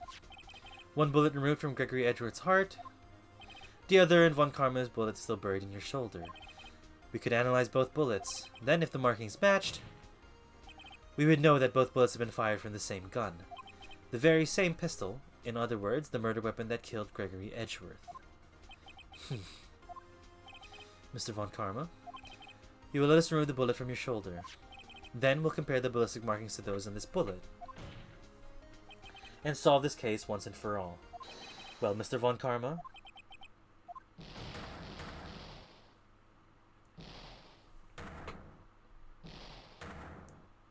Warg, excuse me. I would like to do the Hat Films Raw Scream, but it is 10 p.m. That scream. I've heard that scream before. Wait, I know. Help, I can't breathe. Quiet, I said. You're not making this any easier. Stop breathing my air.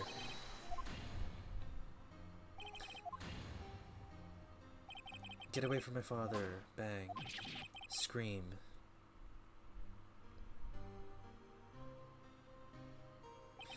It's that scream I heard in the elevator 15 years ago. Von Karma, it was you who screamed. Mr. Von Karma. Only you would dare defy me. So it was you. Holy shit! You and your father are my curses. Your father shamed me with a penalty on my record. And you left a scar on my shoulder that would never fade. I'll bury you. Bury you to the dead. 15 years earlier. Chief Prosecutor, I am sorry. Juan Karma, it's not like you to make this kind of error. I never would have thought that Edgeworth would be the one to catch you. I was careless. I'm sorry, but you have to be penalized. I've covered for you in the past, but not this time. Edgeworth. It was a shock like none I had never known. Me, penalized? It took hours for me to regain my composure. Suddenly I found myself in the darkness. I was in the court's records room. I must have wandered in there without thinking where I was going. The room was pitch black. The lights must have gone out. I went out into the hall and felt my way to the elevator. I pressed the button and nothing happened. Then there was a noise. I was in pain, a horrible burning pain in my shoulder. Just then the lights came back on. The elevator door opened before my eyes.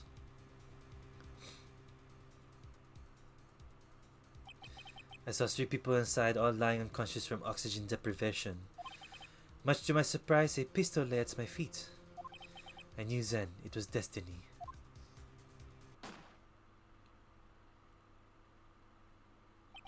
In his last moments, Gregory Edgeworth was still unconscious. He died never knowing who had shot him. Later, he spoke through a medium blaming Mr. Yogi. He was fooled. It was the perfect crime. So, just before we can continue, mediums are a legitimate thing here, and it's not like a throwaway thing. Like, there is belief in the mystical and the powerful, I guess, when it comes to these things. Who would have thought another man would have come to open that elevator door? Judge, what are you doing? Do your job, bring an end to this miserable charade. Now, end it. Very well.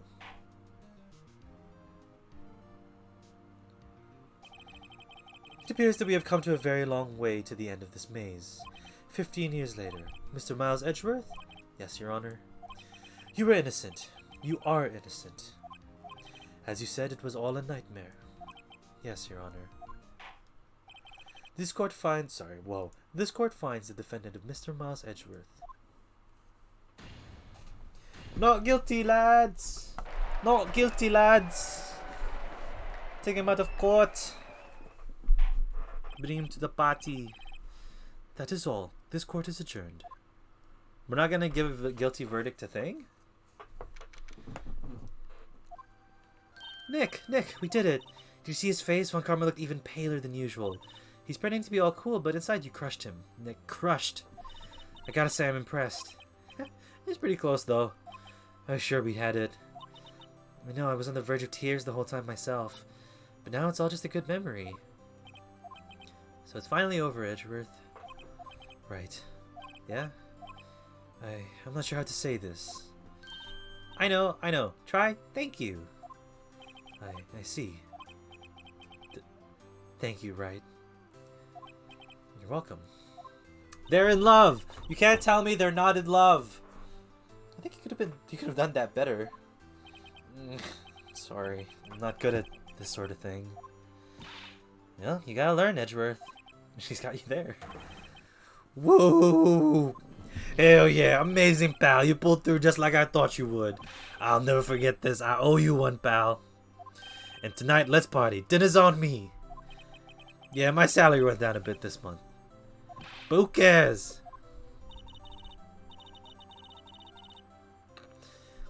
See, Mr. Edgeworth, you should take a lesson from Detective Gumshoe. That's how you say thank you. I see. Whoop. I feel foolish. Don't worry. Take it a little time. You'll get used to it. It's been 15 years since Edgeworth... since I've seen Edgeworth this unguarded. Hey, y'all! A lot of heart! Y'all are great in there. Thank you. Yo, Edgeworth, congrats! Thank you. Thank y'all very much. I knew you were innocent from the start, of course. Just look at you. You wouldn't stick your hand in the cookie jar, even if no one was there. You were the witness on the first day of the trial, weren't you? Yeah, well, let bygones be bygones, eh? Speaking of which, what are you doing here now, Lotta? Who, me? I went back to college. Gave up trying to be an investigative photographer pretty quick. Really? That's too bad. Huh? Isn't that the hot dog guy from the park? A lot of bullshit. It's over, Nick. My life is over. Larry? What? Why the sad face, Larry? Now what happened? Oh, Nick, I'm not long for this world. You don't look sick. It's Kianse. She's going to live in Paris. Paris, Nick. She's leaving me behind. Fuck, I should have seen that coming. Yo, Edgy, there you are. Yeah, I'm here. Congrats, Edgy. Here's a little gift from me in celebration. Celebration? That's unusual for you. Harry Butts, you come a long way tonight too. My treat, pal. Huh? Oh, thanks. Looking forward to it. Yo, Nick. That's the suit that questioned me. When he says treat, that's not police talk for prison food, right? Right? I think it'll be fine, Larry. Right. Yeah, what's up? That envelope that Larry gave me. It's got money in it. Well, yeah. That's not that strange. People give money to celebrate all the time. It's $38, right? Huh? What a weird amount. I mean, it's not a little, but it's not a lot either. 38 exactly? Nick? Was that exactly the amount of lunch money that was stolen from Mr. Edgeworth in school? $38? No. No, Larry, it was you? What are you surprised about, right? Huh? Larry was absent that day from school, right? That doesn't automatically rule him out as a suspect. What? Think back to that day 15 years ago. Larry took the day off, but he was bored, so he came into school anyway. Then he saw the money lying there, and the rest is history. I was never good at history. Edgeworth, you didn't... No. Did you? I suspected. I just couldn't picture Larry protecting you like he did that day. Everyone else was saying you did it. The whole class was against you, remember? Yeah, too well. Right, you may not know this, but we used to have a saying back in school. When something smells, it's usually the butts. I know! Really, right? I'm surprised you didn't figure it out. Well, this sure is an unexpected turn of events. Edgeworth? You should have told me. Now, Nick, it was 15 years ago. Don't you think the statute of limitations has run out, Mr. Edgeworth? I'd say so, yes. There you have it. What does that leave me? I became a defense attorney because of what you two did. Well, you've always been something of an insufferable emotionalist. Yeah, and you get worked up too easily, too. Death. The death sentence, both of you. Man, if only I'd known I'd become a prosecutor. Same goes for me. Only the other way around. For the longest time, I thought I might have killed my own father. I thought I might be a criminal. I became a prosecutor in part to punish myself. If I had known the truth, I might have become a defense attorney after all. Edgeworth. Want to switch, right? Hey, y'all. Line up and I'll take a photo. Hey, photo time, let's go. And after that, dinner on me. Why is that tying up so nicely? This is too nice a tie. Detective Gunchy took us out to town that night. We celebrated Edgeworth's newfound freedom. Even though Edgeworth himself was still in detention. Why was he still in detention?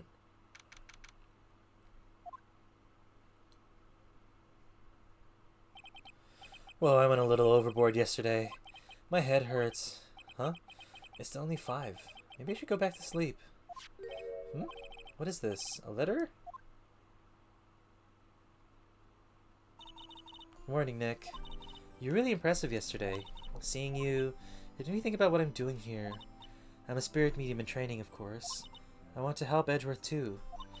I wanted to help you, but I couldn't. I was useless. So I decided to go back to my training. Wait, we didn't even get to tell Maya that she was the one that saved the case. I'll become a full-fledged spirit medium for starters. I couldn't say it to your face, so I left this letter. Goodbye, Nick. We couldn't even tell her. What time is it? The first train from the mountains have already left the station.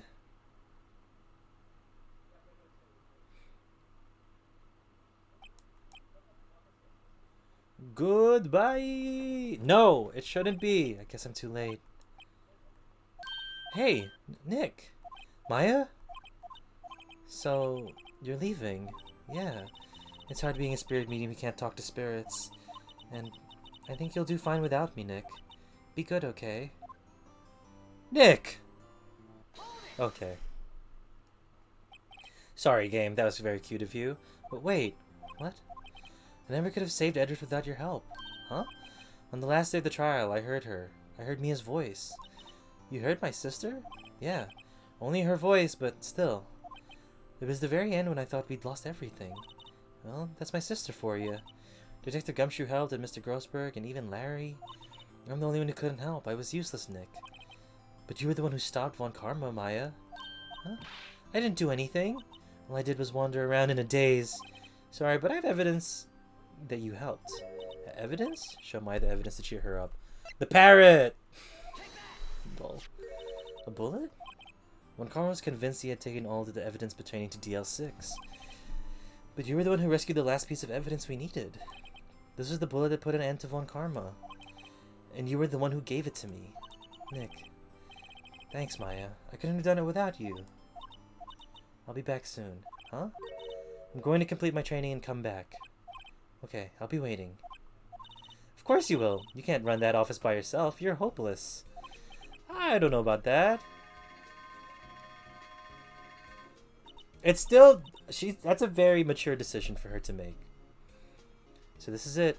See you soon, Maya.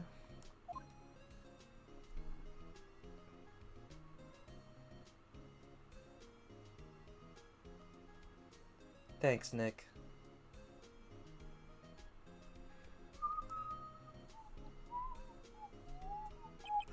And so my story ends. Time to turn a new page. And say goodbye to the novice defense attorney that I once was. Now it's a goodbye. Yeah, now it's a proper goodbye. Now a new story begins. With the same old crazy cast of characters. Huh. Don't think you've graduated yet, amateur. Mr. Wright, perhaps you'd like to rethink that claim. Yeah, Your Honor. I got a bad feeling about this. Wait, is that the end of the game? I thought there was 5 chapters. Hey, pal. Mr. Edgeworth came down to the precinct to wish me a happy new year. Talk about a pleasant surprise. Oh, shit. Sorry. Whoop, Detective Gumshoe. Then he hung his head low and went right back outside. Kinda like he was embarrassed or something. Strange, huh?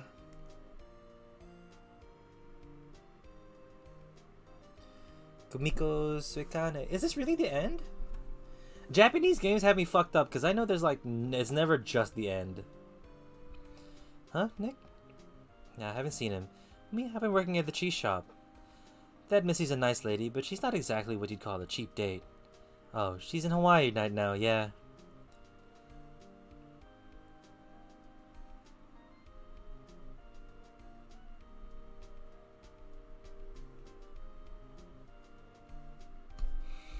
Who? Right. Yeah, I remember him. He's been busy lately. You know, not to ring any own bell, but I sort of taught him everything he knows. I'm sure he's grateful. It's a fake out. It's a fake out.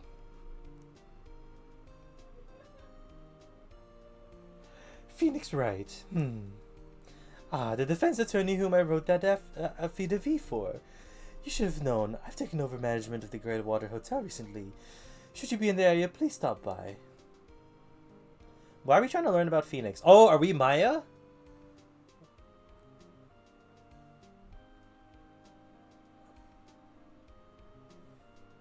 Oh, it's you. Phoenix Wright. Ah, yes. Mia's understudy, was he not? I wonder how he's doing. Haven't seen him of late. Ah, the days of my youth. Like the scent of fresh lemon, you see? Yeah, so there's one more case and it involves Phoenix. So I guess Phoenix will be on the stand or something. These are just my like primary guesses for now. Oh, Phoenix Wright. Is he an actor? Well, I'm not buying it. You can't be a star with a name like Phoenix. Did you know that they're all just gonna keep... I cannot with you right now, old bag.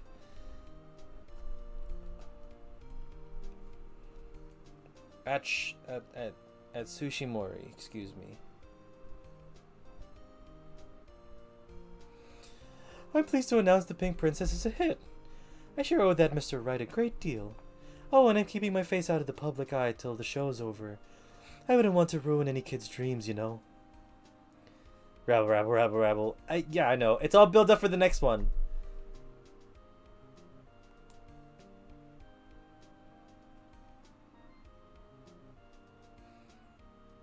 Oh, I got a letter from Maya the other day. It sounds like she caught a cold standing under a waterfall. I wanted to visit, but didn't have time, so I sent her home. Pink Princess trading cards. She said she can't buy them where she is. What kind of place is she living at anyway? When do I get to see another dead body? When do you get to see another hole inside of a human being? Who knows? So we're not Maya then. And we're not Phoenix. Right? Who's that? You want to talk? Let's talk Pink Princess, alright? But, you know, I snuck into the studio the other day. And I saw her.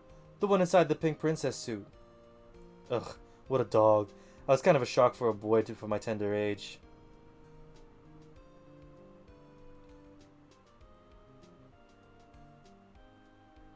So who's investigating Wright? Yeah, I remember Wright. That lawyer guy. Huh? Me? I'm in training to become a paranormal photographer. She really took it.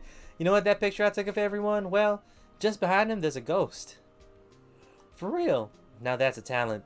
I'm gonna be famous.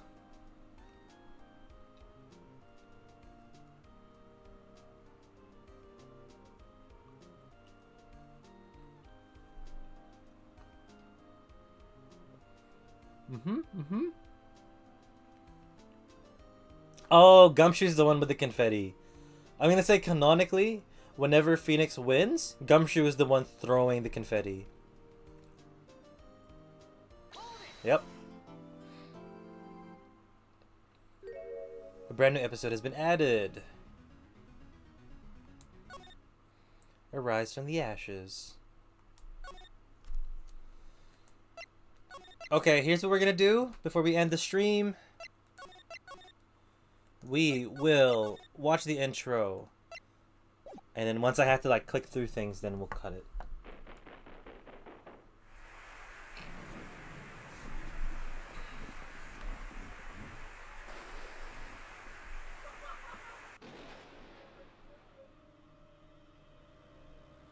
That's a lot of animation for this game.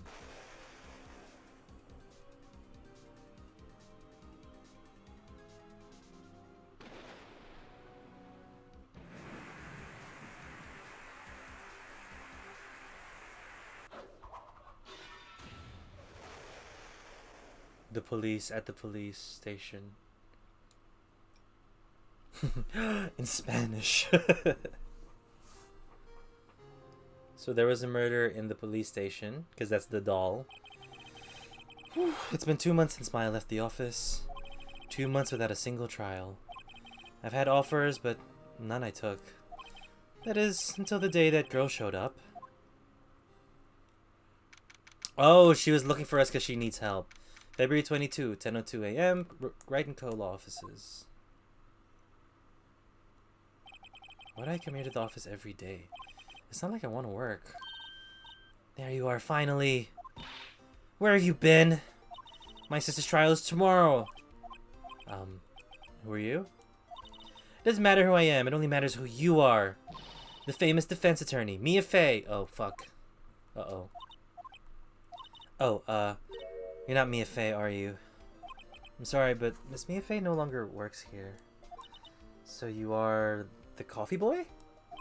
I'm Phoenix Wright, the defense attorney. Right. Wait.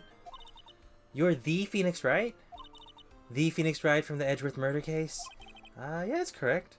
It wasn't Edgeworth who was murdered, though. That's a relief. You're better than nobody. I'm sorry? I'm afraid I'm not taking the cases right now. But you are Phoenix Wright, right? The undefeated defense attorney? Look, I'm not accepting any new cases. I'm sorry, but you have to try elsewhere. She's best girl, by the way, already? Please. I'm low battery. I'm out of time. But please, you have to help. It's my sister.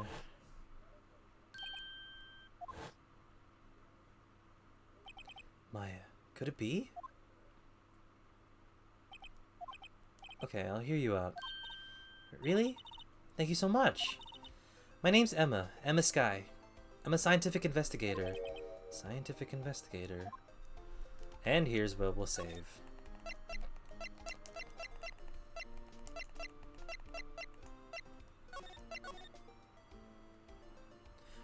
Bing, bing, bing, bing, bing, bing, bing, bing, bong. Guys, thank you so much for the stream.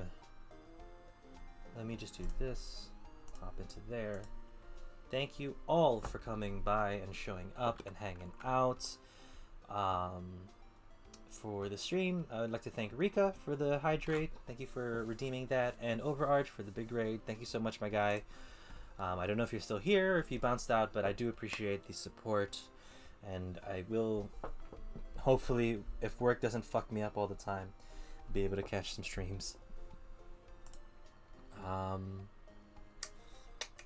Let's see.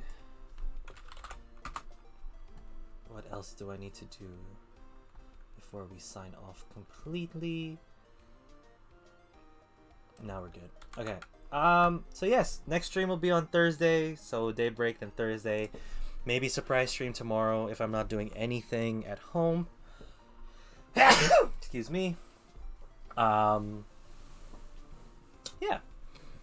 That was fun. Chapter 5. Probably, I'd say we'd finish the game by next week. And then we'll get into our next game afterwards, which is... I'm not sure which game we're going to play quite yet. But we have options, and it's going to be a PS4 game. Cool. Jojo, Rika, thank you guys so much for coming by. Overarch again. Sean, thank you so much for the raid. I will see you guys in 2 days. Time. Maybe potentially tomorrow. Check out for the Discord there if you're going to find me. Or probably Instagram as well. PaperPenguin17 for all of it. Okay. I love you all very much. Thank you so much for taking the time with me here. And I will see you tomorrow. Bye.